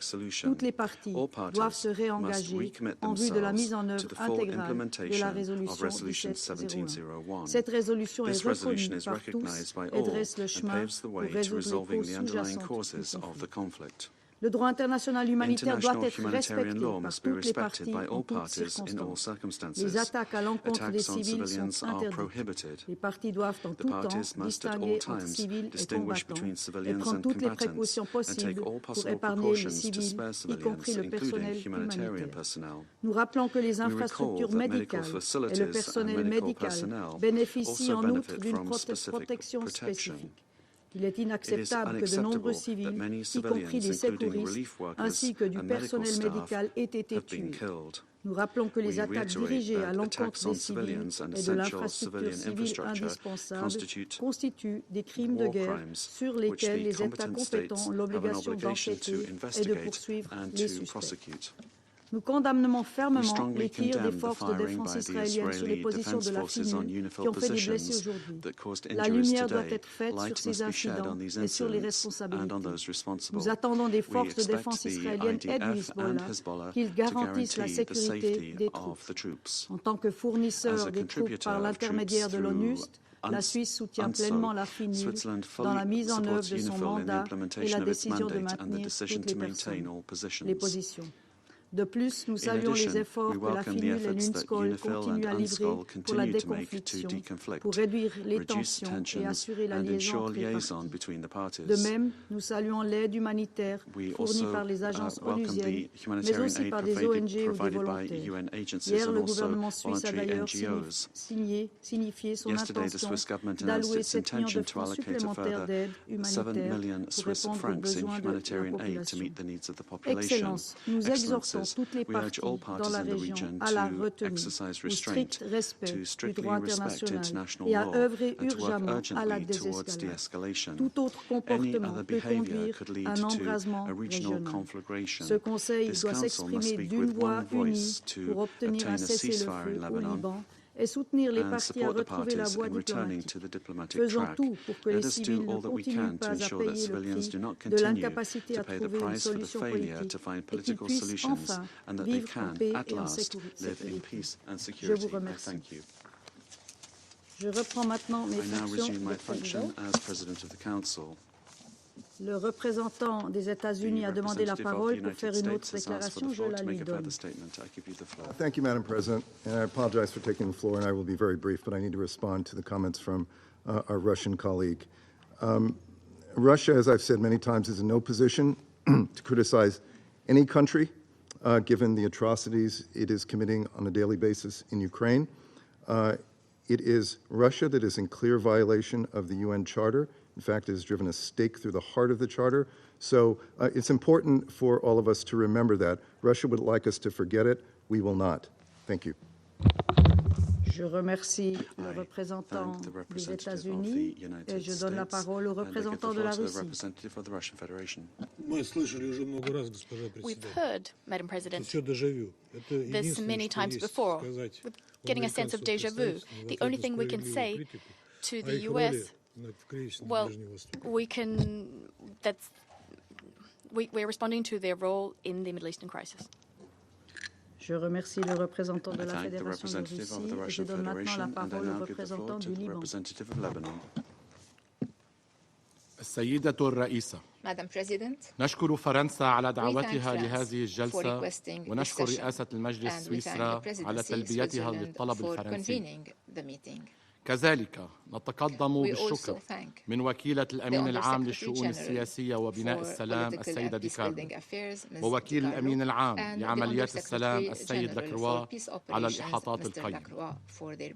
السيدة الرئيسة، نعود إلى مجلسكم الكريم بعد جلسة الأسبوع الماضي وما زال القصف العنيف مستمر على قرى وبلدات ومدن لبنان، وما زالت محاولات الاجتياح البري الإسرائيلي للبنان تتوسع، وقد خرقت القوات الإسرائيلية الحدود اللبنانية المعترف بها دوليا والخط الأزرق وتوغلت في العديد من القرى الحدودية في خرق فاضح ومباشر لميثاق الأمم المتحدة وللقرار 1701 وفي تعد واضح على سيادة دولة مستقلة وعضو مؤسس للأمم المتحدة.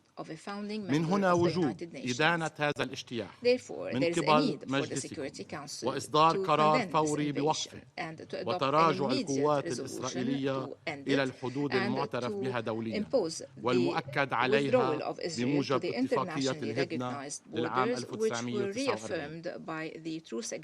السيدة الرئيسة، لحين لم تنجح أي مساعي دبلوماسية حتى الآن لوقف إطلاق النار على الرغم من كل الرسائل اللبنانية الواضحة والداعمة لهذا الطلب، وما زالت آلة القتل والدمار والتهجير مستمرة في قتل المدنيين وتهجير حوالي ربع سكان لبنان بسبب القصف المدمر والاجتياح البري والقتل المتعمد.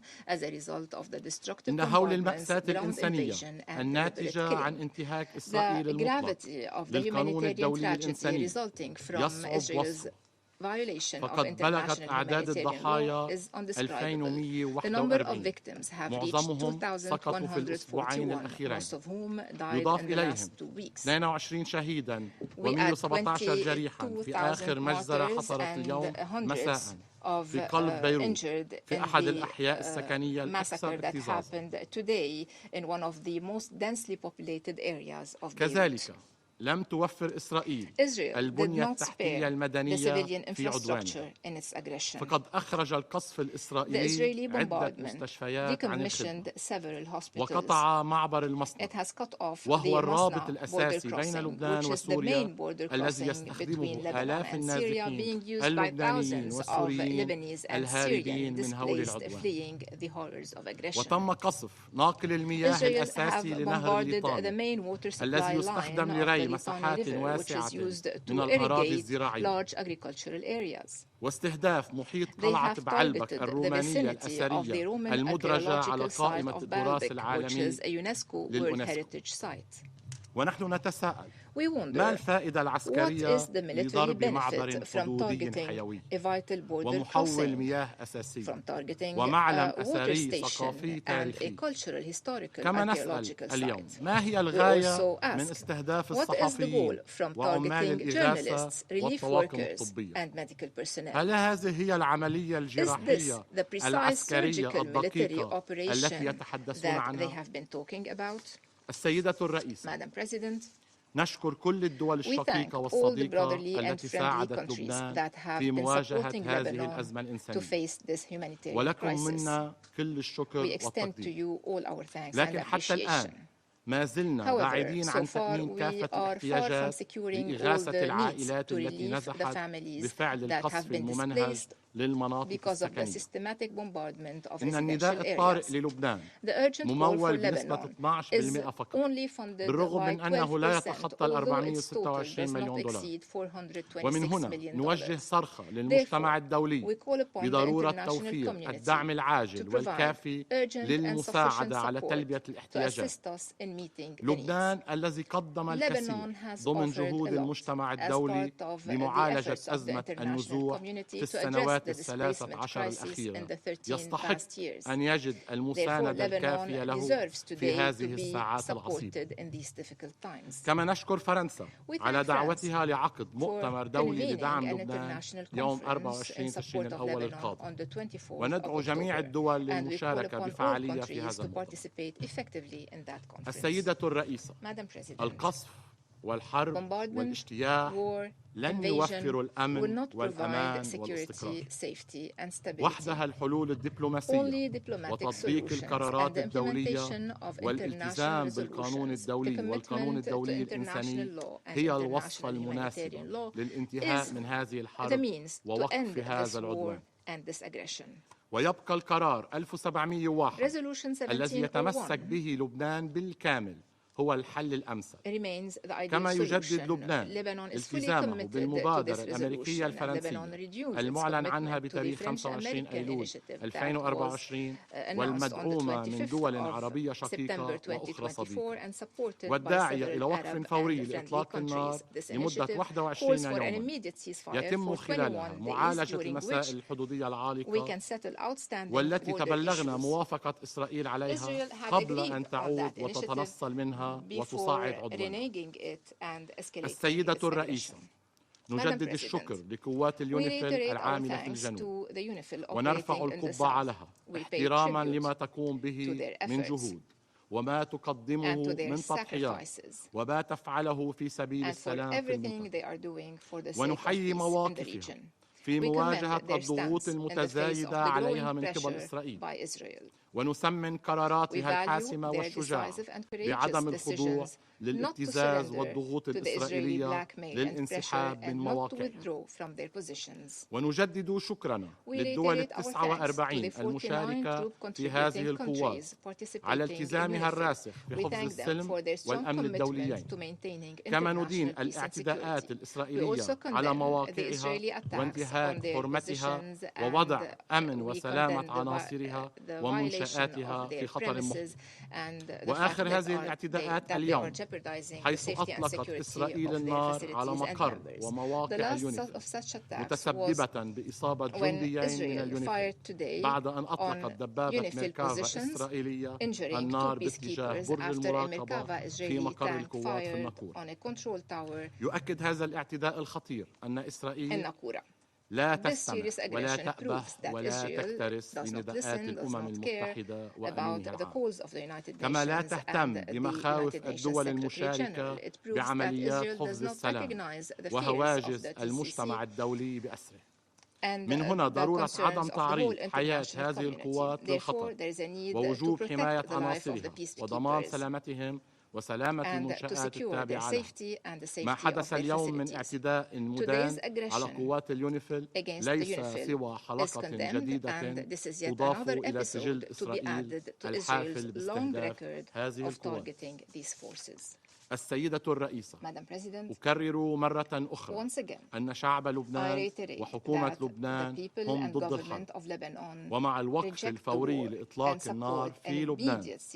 لبنان مستعد للحل الدبلوماسي وجاهز لتسهيل مهمة الوسيطين الأمريكي والفرنسي، ومخطئ الجانب الإسرائيلي في محاولته كسر القرار 1701 عبر خلق واقع عسكري جديد على الأرض يؤمن له حلولا غير عادلة. فلا يمكن إعادة النازحين من دون اتفاق، فمن باب أولى أن يكون الحل عادل ومنصف لجميع الأطراف حتى نؤمن له استمرارية واستدامة. أما الحلول المفروضة والغير عادلة فستكون حلول منقوصة ومؤقتة وسوف يتم الانقلاب عليها عند أول فرصة. فلنعمل معا ونبذل الجهود سويا ونجتهد من أجل السلم والأمن في منطقة الشرق الأوسط. وشكرا السيدة الرئيسة. Je remercie le représentant du I Liban. thank the representative of Lebanon and I invite the representative of Israel to take the floor. Thank you, Madam President, and thank you, USG DiCarlo and USG Lacroix, for your briefings. Madam President, this conflict began with a decision made by Hassan Nasrallah It was Nasrallah who chose to tie his fate and that of Hezbollah with Hamas. He linked their war with the one Hamas has waged against Israel, knowing full well that it would bring suffering upon Lebanon and Israel. And this council was warned. On September 20, I stood before you and urged you to act before it was too late. I told you, and I quote, "When the time comes, do not look to us for blame in protecting our people. Now is your time to speak up and act before we have to. Your silence has forced our hand. Now, as we face the consequences of Nasrallah's decision, we must also look forward. Just as I said yesterday when we discussed the future of Gaza without a Hamas-run regime, today we must discuss the future of Lebanon, a Lebanon freed from Hezbollah's grip. The Lebanese people have suffered too long under the tyranny of this terrorist organization. We all know the ending of this conflict. Hezbollah will be pushed back north of the Litani River. But who will enforce that situation? How can we ensure it will not be ignored all over again? Who will oversee its maintenance? The answer lies in the hands of the Lebanese army and UNIFIL. They must step up. Not only must they fulfill their current duties under Resolution 1701, but we must reform those obligations. The mechanisms in place must be enhanced and altered, so we do not find ourselves back here in the same situation in another few years. Colleagues, the time has come for the Council to finally act on Resolution 1701. We have called for its full implementation for years, while warning of Hezbollah's violations. Yet our calls have gone unheeded, with some on the Council choosing to place the blame on Israel's shoulders. But it is not just Israel that requires your action. The Lebanese people, held hostage by this terror organization, need it too. Hezbollah has established a terrorist state within a failed state. Just 2 days ago, a UN Security Council report acknowledged that despite nearly 2 decades since the adoption of Resolution 1559, Hezbollah remains the most heavily armed militia in Lebanon. Their advanced weapons have robbed Lebanon of authority over its own territory. The Lebanese army, along with UNIFIL, must step up to their responsibilities and regain control. The failure to do so has led to the devastation we see now. The situation along the Blue Line remains volatile, and Israel is in close contact with UNIFIL regarding their safety. We have recommended UNIFIL forces temporarily relocate 5 kilometers north to avoid danger as fighting intensifies.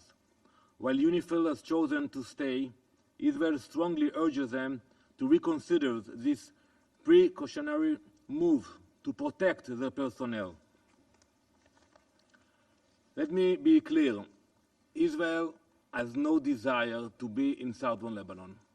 Our goal is to protect our people, not to occupy Lebanese territory.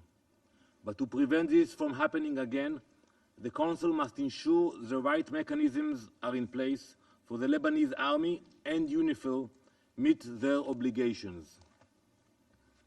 I wish to address the Lebanese representative, Mr. Rasham.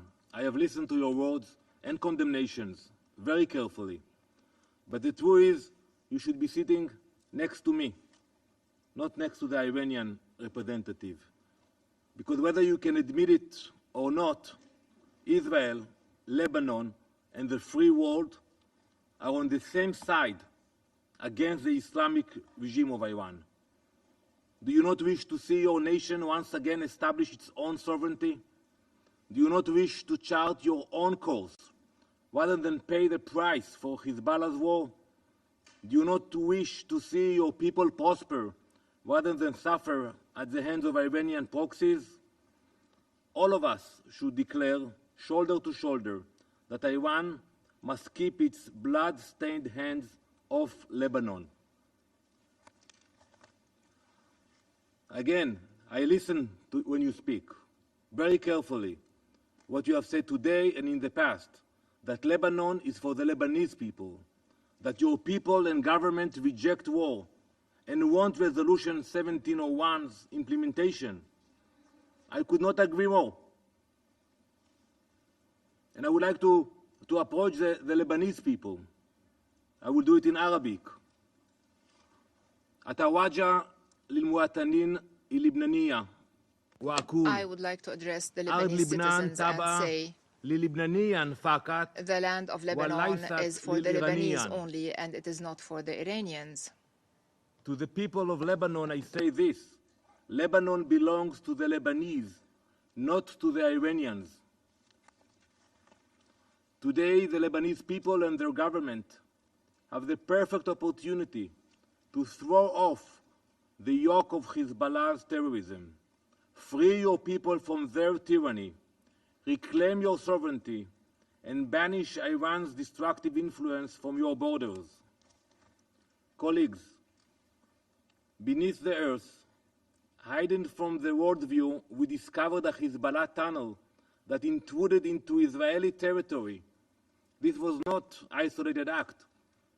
Alongside the tunnel, we found detailed maps of our northern kibbutzim, weapons and anti-tank missiles and explosive devices. They were preparing for years for a terror campaign very similar to the horrors of October 7, but we stopped them. I urge you to imagine what this council would be discussing today if we hadn't. Entire communities would have been erased, children torn from their homes. This was Hezbollah's plan. It is a plan we will continue to dismantle. Israel will continue its operations. We will degrade Hezbollah's capabilities, remove their ability to launch attacks against our people, diminish the terror network that stretches across the south of Lebanon.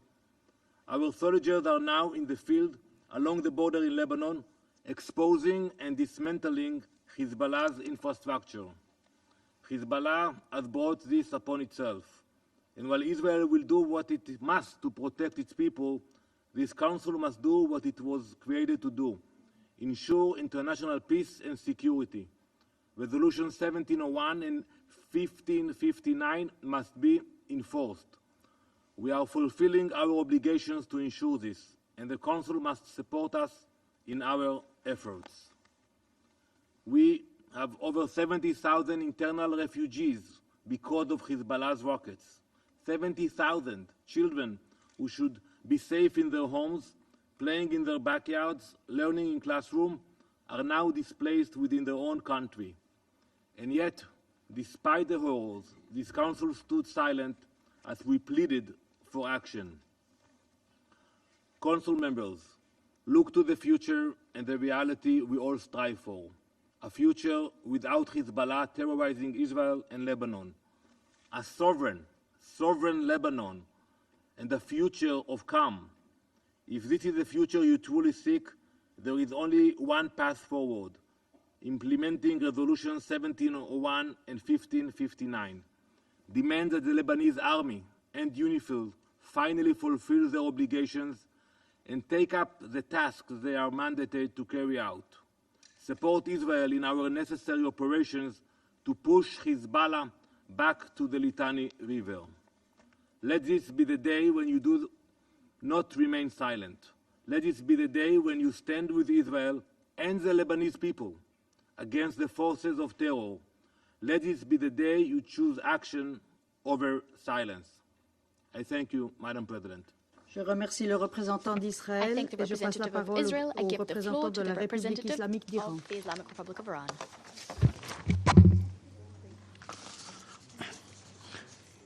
In the name of God, the compassionate and merciful, thank you, Madam President, for convening this critical emergency meeting. We also thank the briefers for their briefing. We extend our deepest sympathy and unwavering solidarity to the government and people of Lebanon who are enduring relentless acts of aggression and war crimes, the most notorious terrorist regime in the world. The Islamic Republic of Iran stands firmly with Lebanon, fully committed to supporting its government, people, and resistance. We strongly condemn the continued complicity of the United States and certain Western states in enabling Israel's systematic war crimes and genocidal war against the people of Palestine and Lebanon through the provision of advanced weaponry. Madam President, after over a year of Israel's genocidal war in Gaza, where more than 200,000 people have been killed, injured, or left buried under the rubble, this terrorist regime has now waged a genocidal war against Lebanon, echoing its brutal campaign against the Palestinian people in Gaza. The deliberate targeting of civilians and the destruction of civilian infrastructure is far more than a violation of international law. It is a flagrant war crime and a crime against humanity and genocide. It has destroyed vital infrastructure, slaughtered innocent civilians, and driven Lebanon further into an escalating humanitarian catastrophe.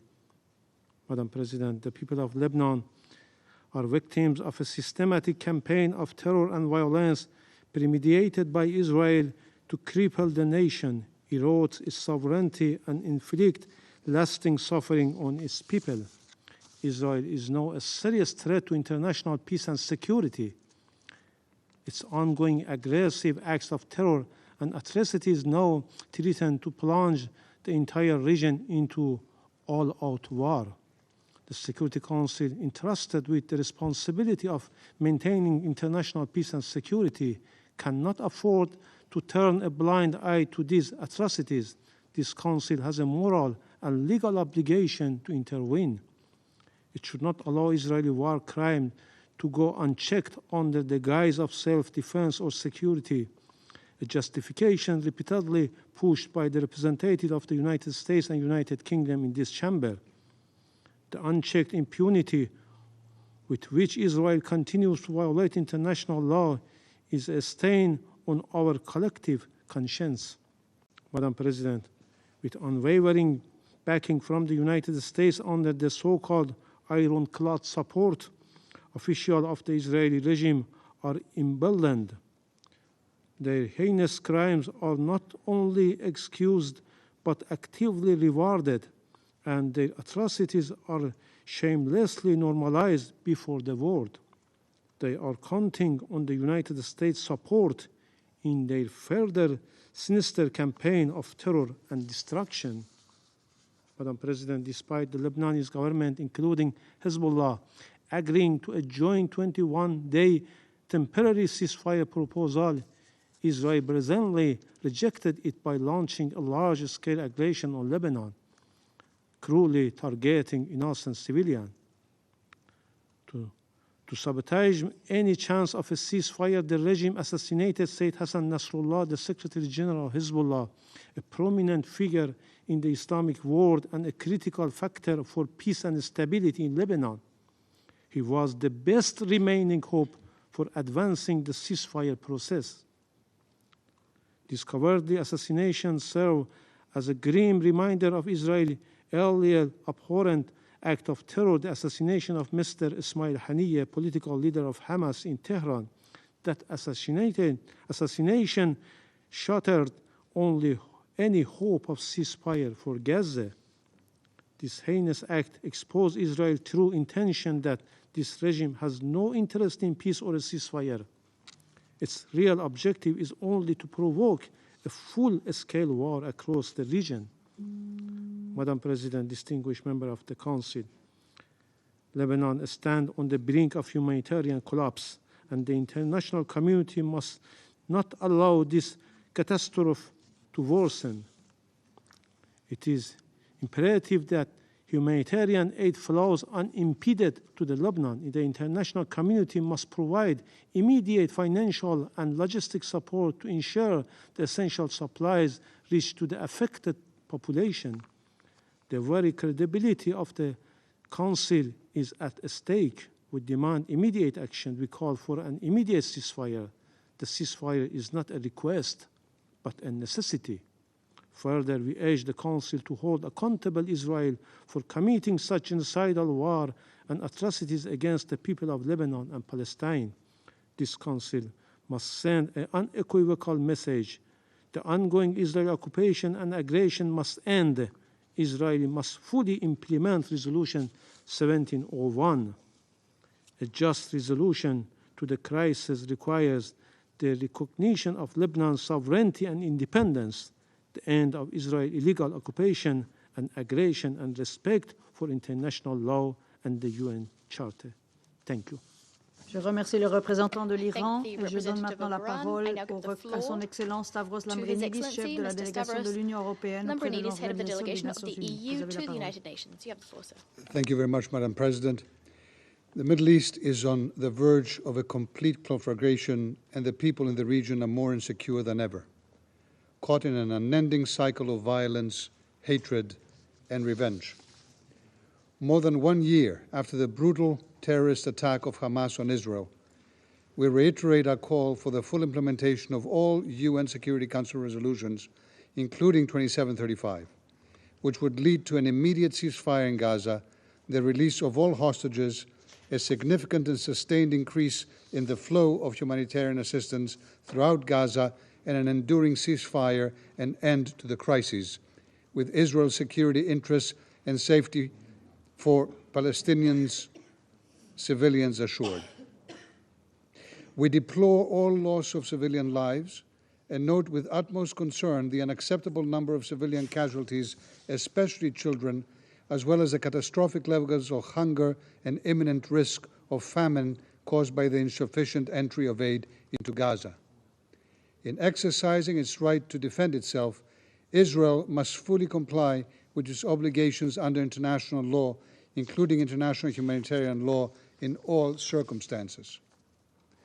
No military solution will bring a lasting peaceful future to the people of Israel and Palestine. Only a political one based on the two-state solution with the State of Israel and an independent, democratic, contiguous, sovereign, and viable State of Palestine living side by side in peace, security, and mutual recognition. Just 2 weeks ago, Madam President, in New York, the European Union, Saudi Arabia, and Norway, as co-chairs, launched the Global Alliance on this two-state solution, which rallied a significant number of UN members. The conflict has now extended to Lebanon, with a dangerous cycle of attacks and retaliations, which is only fueling the logic of war in the region. The EU urges all parties to exercise utmost restraint. The territorial integrity and sovereignty of Lebanon must be respected by all parties. Hezbollah's unprovoked firing of rockets and other projectiles into Israeli territory has to stop now. We also strongly condemn the launch of missiles from Iran against Israel. At the same time, we are deeply concerned and alarmed by Israel's strikes in densely populated areas in Lebanon, which have caused a high number of civilian casualties, including women and children, and humanitarian personnel, and the destruction of civilian infrastructure. Madam President, more than 1 million Lebanese are now displaced. More than 200,000 try to seek refuge in war-torn Syria, and 60,000 Israelis are unable to return home in northern Israel. We especially deplore the heavy price paid by civilians. Humanitarian assistance must continue to reach those in need unimpededly and at scale. Its safe delivery must be possible at any time. We call for de-escalation and on both parties to immediately implement a ceasefire across the blue line and to work towards the full implementation of UN Security Council Resolution 1701 in order to ensure the safe return of displaced populations on both sides. We reiterate a strong support for the efforts of France and the United States to achieve a negotiated ceasefire. Madam President, we condemned as well the attacks on UNIFIL peacekeepers on 10 October and all attacks on UN peacekeepers, which is a grave violation of international humanitarian law and of Security Council Resolution 1701. We reaffirm our full support to UNIFIL, in which we have a strong EU presence. In the current situation of emergency, UNIFIL assumes a fundamental stabilization role in South Lebanon. We urge all parties to respect UNIFIL's presence and to fully uphold their obligations to guarantee the safety and security of UNIFIL personnel at all times.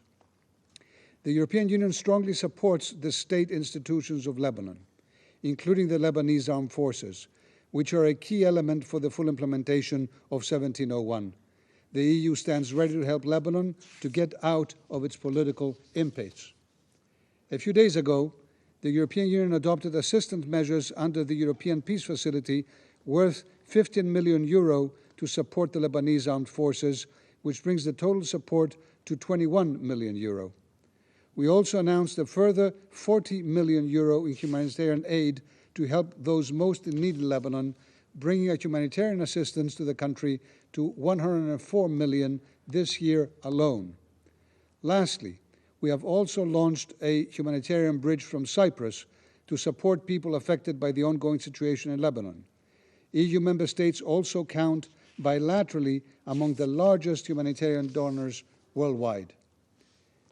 Madam President, essential steps for stabilization now include the deployment of the Lebanese army in the south, ensuring that UNIFIL can fulfill its mandate, and organizing an urgent humanitarian conference. In this regard, we welcome the announcement by France of a conference in support of Lebanon. In closing, the European Union will continue to work tirelessly to pave the way for diplomacy and de-escalate an extremely dangerous situation for the region. Thank you. Je remercie M. Lambrinidis et je passe la parole au représentant de la République arabe syrienne. السيدة الرئيسة، سأبدأ كلامي من حيث توقف زميلي المندوب الدائم لفلسطين في كلمته أمام مجلسكم مساء أمس، حيث قال إن سلطات الاحتلال الإسرائيلي لا تصغي لمجلسكم وتواصل استهتارها بالأمم المتحدة والقانون الدولي وارتكاب المزيد من أعمال العدوان والجرائم الوحشية وتمعن في سفك دماء المدنيين الأبرياء. إن هذا السلوك الهمجي الإسرائيلي وتوسيع كيان الاحتلال لنطاق عدوانه يشمل لبنان وتكثيف اعتداءاته على الأراضي السورية وعلى دول أخرى في المنطقة هو نتيجة يقين سلطات الاحتلال بأن في هذا المجلس من يحول دون نهوضه بولايته وقيامه بأية خطوات فعالة لوقف العدوان ووضع حد للجرائم الإسرائيلية، وأن ما اعترى عمل المجلس من عجز ومماطلة إزاء الوضع في غزة من الممكن أن يتكرر في حالة لبنان، وهو ما ينبغي تجنبه تماما وعدم السماح بتكراره. إن من غير المقبول لا بل من المعيب أن البعض في هذا المجلس ممن نصب نفسه مدافعا عن حقوق الإنسان لا يرى ضيرا في استباحة كيان الاحتلال الإسرائيلي لمبادئ ومقاصد الميثاق وانتهاك أحكام القانون الدولي، لا بل إنه يقوم بتشويه الحقائق ليجعل من المجرم ضحية ومن العدوان السافر ممارسة مزعومة لحق الدفاع الشرعي عن النفس، ولا يتورع عن تقديم شتى أشكال الدعم لتمكين كيان الاحتلال من مواصلة أعماله العدوانية وجرائمه الوحشية وتهديد السلم والأمن الدوليين في المنطقة وما وراءها. السيدة الرئيسة، في الوقت الذي أدانت فيه الغالبية العظمى من الدول الأعضاء حرب الإبادة الجماعية والجرائم التي ارتكبتها وترتكبها سلطات الاحتلال الإسرائيلي في غزة، فإن مجرمي الحرب في كيان الاحتلال يهددون علنا بجعل لبنان غزة أخرى.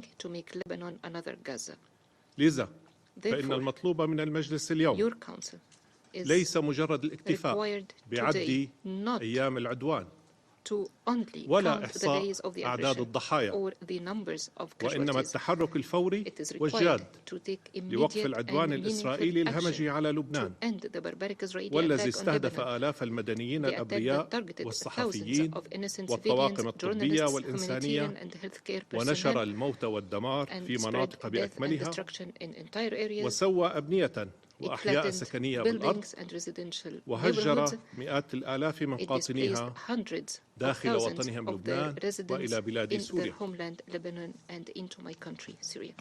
إن الاستهداف الإسرائيلي المتعمد للمدنيين وتفجير أجهزة الاتصالات وجرائم الاغتيال والاستخدام المكثف للأسلحة الثقيلة والقنابل ذات القدرة التدميرية الهائلة في مراكز المدن والأحياء السكنية المكتظة بالمدنيين، وما يرافق ذلك وما يرافق تلك الأعمال الوحشية من دعوات يطلقها مسؤولو سلطات الاحتلال لمواصلة القتل الجماعي ولاستخدام الأسلحة المحظورة بما فيها أسلحة الدمار الشامل، يعكس بوضوح الطبيعة العدوانية للاحتلال وممارساته الإجرامية التي زعزعت أمن واستقرار المنطقة على مدى عقود، وحالت دون عيش أبنائها في جو من الرفاه والازدهار. السيد الرئيس، بالتزامن مع تصعيد العدوان الإسرائيلي على لبنان، كثفت سلطات الاحتلال الإسرائيلي من اعتداءاتها على الأراضي السورية، حتى باتت تلك الاعتداءات شبه يومية، وقد طالت خلال الأيام القليلة الماضية عددا من الأبنية السكنية في العاصمة دمشق، مما أسفر عن استشهاد 15 مدنيا غالبيتهم من النساء والأطفال، وإصابة عشرات غيرهم بجروح، ناهيك عما سببته تلك الاعتداءات من ترهيب للمدنيين الآمنين، وما ألحقته من خسائر مادية وأضرار كبيرة بالممتلكات العامة والخاصة في المنطقة. لقد استهدفت تلك الاعتداءات الإسرائيلية أيضا الطريق الدولي الذي يربط بين دمشق وبيروت، والذي يسلكه آلاف القادمين يوميا من لبنان الشقيق هربا من آلة القتل الإسرائيلية، الأمر الذي تسبب بمعاناة إضافية لهم فاقمت من معاناتهم الإنسانية الناجمة أساسا عن التهجير. كما طالت الاعتداءات الإسرائيلية منشآت اقتصادية ومركزا لتجميع المساعدات الغذائية والطبية للوافدين من لبنان في مدينة حسيا الصناعية. إن بلادي سوريا استشدد على حقها في الدفاع عن سلامة أراضيها بكل الوسائل التي يكفلها القانون الدولي، فإنها تطالب مجلس الأمن بالتحرك الفوري لوقف الاعتداءات الإسرائيلية وضمان المساءلة عنها ومنع تكرارها. السيد الرئيس، تجدد بلادي سوريا الإعراب عن تضامنها القوي مع لبنان الشقيق الذي يواجه مأساة إنسانية طارئة جراء العدوان الإسرائيلي، وبالرغم من التحديات التي تواجهها والإجراءات القسرية الأحادية اللا إنسانية، فقد اتخذت الحكومة السورية كافة الإجراءات اللازمة لتقديم المساعدة الإنسانية لجميع الوافدين إلى أراضيها من لبنانيين وسوريين ورعايا دول ثالثة، والذين تجاوزت أعدادهم 350 ألفا، من بينهم نحو 100,000 لبناني وآلاف الوافدين العرب والأجانب. لقد قامت اللجنة العليا للإغاثة بإصدار القرارات اللازمة وتوفير كافة التسهيلات اللازمة لدخولهم ومساعدتهم، بما في ذلك إقامة مراكز الاستجابة الإنسانية على المعابر الحدودية بالتعاون مع المفوضية السامية للأمم المتحدة لشؤون اللاجئين والهلال الأحمر العربي السوري والجمعيات الأهلية السورية، وجهزت مراكز الإيواء لاستضافتهم إلى جانب منازل المواطنين السوريين الذين فتحوا أبوابهم لاستضافة أشقائهم، وتم توفير الرعاية الصحية والخدمات الطبية التي تجاوزت 20,000 خدمة حتى تاريخه، كما يتم تقديم السلل الغذائية والمساعدات الإنسانية غير الغذائية وخدمات النقل والاتصالات والاستشارات القانونية والتزويد بالوثائق الرسمية ومنح الإعفاءات الجمركية وغيرها من الخدمات الأساسية مجانا. تتطلع سوريا لاستجابة الدول الأعضاء في الأمم المتحدة لنداءات ذات الصلة التي أطلقها المفوض السامي للأمم المتحدة لشؤون اللاجئين ووكالات الأمم المتحدة الأخرى. سيدة الرئيسة، تؤكد سوريا على ضرورة اتخاذ المجلس إجراءات حازمة وفورية واعتماد قرار واضح وغير قابل للتأويل وغير قابل للمماطلة كما رأينا في حالات ماضية. قرار يلزم سلطات الاحتلال الإسرائيلي بوقف عدوانها على فلسطين ولبنان وعلى الأراضي السورية ولجم كيان الاحتلال والتصدي لمساعيه الرامية لاجتياح الأراضي اللبنانية بما يمثله ذلك من انتهاك سافر لسيادة لبنان ووحدة وسلامة أراضيه وتهديد جسيم لأمنه واستقراره. وتؤكد بلادي أيضا على ضرورة مساءلة إسرائيل وضمان عدم إفلاتها من العقاب ووضع قرارات مجلس الأمن ذات الصلة بالصراع العربي الإسرائيلي وفي مقدمتها القرارات 242 338 497 موضع التنفيذ انطلاقا من المسؤولية الأساسية التي أناطتها دولنا الأعضاء بمجلس الأمن لحفظ السلم والأمن الدوليين. ختاما السيدة الرئيسة، إن محاولات كيان الاحتلال لكسر إرادة شعوب المنطقة ودفعها للتخلي عن حقوقها الراسخة في مقاومة الاحتلال واستعادة أراضيها المحتلة لن يكتب لها النجاح. هكذا علمنا التاريخ وحقائق التاريخ، فالكلمة الفصل ستكون دوما لأصحاب الأرض مهما طال الاحتلال ومهما أمعن في جرائمه وطغيانه. Je remercie le représentant de la République arabe syrienne et je donne la parole au représentant de l'Indonésie.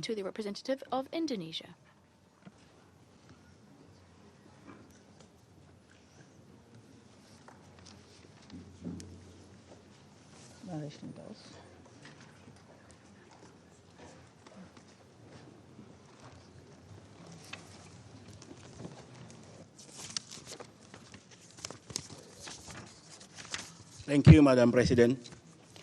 It is indeed a gloomy day for multilateralism when the very symbol of international peace, the blue helmets, are under direct attack. Israel has made yet another breach to UN Charter, another affront to international law and international humanitarian law through its direct attacks against UN peacekeepers. The IDF's indiscriminate attacks against UNIFIL, which wounded 2 of our peacekeepers, clearly demonstrates how Israel positioned itself above international law, above impunity, and above our shared values of peace. We strongly condemn this violation. The lack of any apparent moral compass by Israel is indeed appalling. Against this backdrop, Indonesia wishes to highlight 3 points. First, Israel's actions against UNIFIL represent a blatant attempt to spreading terror on the ground, to intimidate both the peacekeeping mission and the international community. This is unacceptable. And let me be clear, those who stand by the cause of peace will never be afraid of bullies and perpetrators of genocide.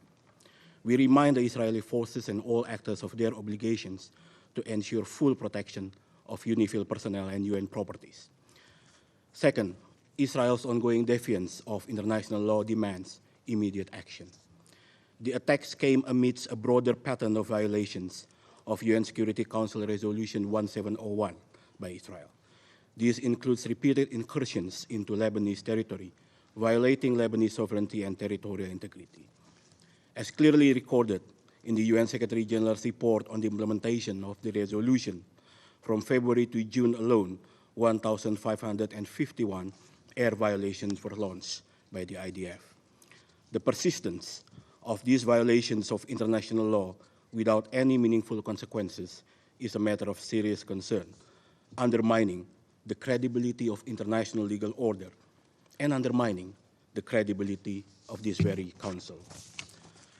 Third, as UNIFIL's largest troop contributor, Indonesia underlines our firm and full support to UNIFIL and UN peacekeeping. Indonesia pays tribute to all UN peacekeepers serving on the ground. We honor their bravery and dedication to the cause of peace. Despite the outrageous attacks, Indonesia remains firmly committed to working with the UN, the UNIFIL force commander, and the international community to ensure the success of UNIFIL mission. De-escalation efforts and the prospect for lasting peace in the region hints upon UNIFIL's ability to fully implement its mandate. The Council must act decisively to ensure that UNIFIL can continue its vital work in southern Lebanon, upholding the high standards of conduct while ensuring the safety and security of UN peacekeepers. Excellency, the Indonesian Constitution mandates all Indonesians to contribute to a world order based on freedom, lasting peace, and social justice. And this is why Indonesia is a firm supporter to UN peacekeeping and proudly stand as the 5th largest troops and police contributing country. Their mandates derive from the Security Council. Let me therefore ask the Council the following. Our peacekeepers have delivered on their mandates. Please make sure the Council also delivers on yours. Thank you. Je remercie le représentant de l'Indonésie et je donne la parole au représentant de la Mauritanie.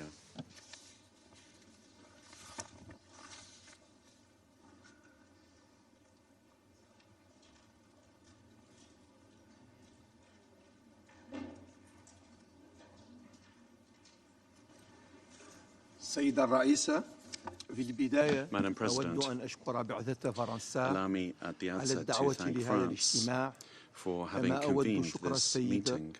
روزا ماري I would دي also كارلو like to thank Madam وكيلة Rosemary الأمين العام DiCarlo, للشؤون السياسية Undersecretary وبناء General for السلام Political and Peace-Building والسيد جان بيير Affairs, لاكروا وكيل الأمين as well العام as لعمليات Monsieur السلام Jean-Pierre Lacroix, الإحاطات التي تقدموا بها Undersecretary General حول for Peace آخر التطورات Operations. على الأرض فيما يتعلق I بالعدوان thank them both على for الجمهورية their اللبنانية briefings with regard الشقيقة. to developments on the ground وأدري in the بهذا context of البيان this باسم aggression المجموعة against العربية. the Sisterly Republic of Lebanon. لقد بدأت I إسرائيل pronounce this بالتاريخ statement on الأول behalf من of the تشرين الأول Arab أكتوبر group. الحالي Israel, عملية since the احتياج 1st of بري October, واسع is للجمهورية leading اللبنانية a land وذلك بتحدي invasion صارخ at scale in للسيادة Lebanon وسلامة in أراضيها serious violation وبميثاق of الأمم the المتحدة territorial والقرار integrity and sovereignty of 1701 Lebanon, وهو ما as well as the تسبب Charter of the United بتصاعد Nations الأزمة and الإنسانية Resolution جراء 1701. القرارات This العنيفة على resolution قرى has الجنوب اللبناني worsened the والبقاع humanitarian وعلى crisis, particularly الضاحية following the الجنوبية للعاصمة violent attacks بيروت against villages in شن the الجيش Dal-Baka العدواني region الإسرائيلي in the south of 10,000 Lebanon and طعنة in the مما southern تسبب suburbs of بوقوع Beirut. مجازر The عديدة Israeli وسقوط army has carried out more than 1200 10,000 ضحية raids, in fact, بين leading to المدنيين several في ظرف massacres, أيام قليلة 2,200 بينهم مئات victims, الأطفال والنساء civilian victims in the last بالإضافة few إلى قرابة days, 10,000 amongst them جريح hundreds of children وتهجير and women. أكثر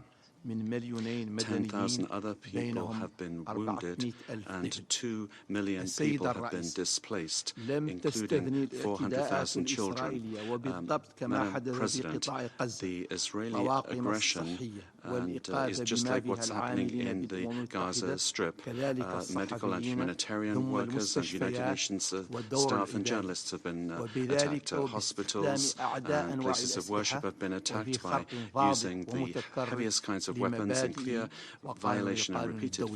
violation of إن the المجموعة العربية principles of وهي international law. تؤكد The تضامنها Arab الدائم group مع لبنان الشقيقة reiterates its في وجه solidarity العدوان with المتواصل والغير Lebanon, مبرر brotherly تدعو هذا nation, in the المجلس face of الموقر this ongoing والمجتمع and الدولي unjustified aggression. And we call إلى upon this الاقتلاع august council, as well as the entire international community, to fully assume their responsibilities and to put an end to this persistent systematic aggression and this dismissal of international peace and security, disregard for it.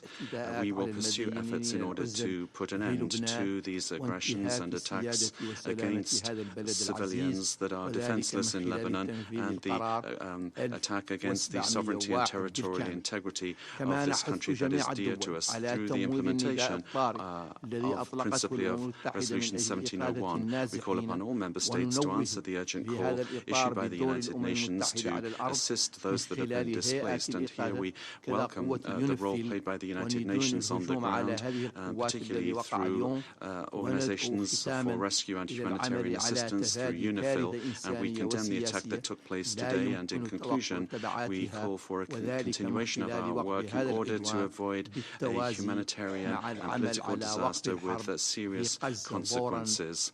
We also have to continue to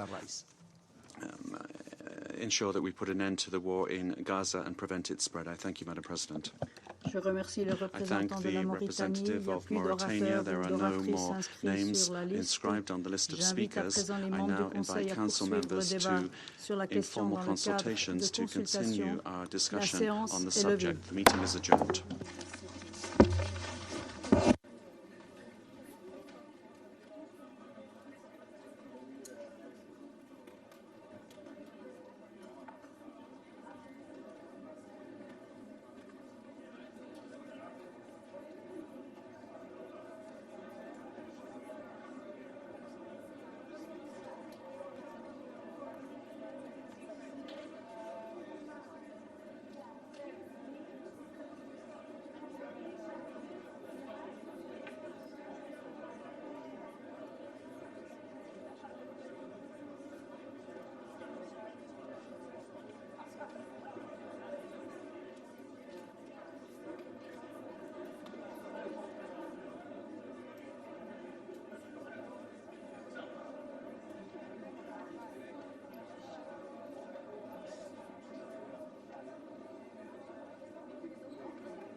Everybody put on the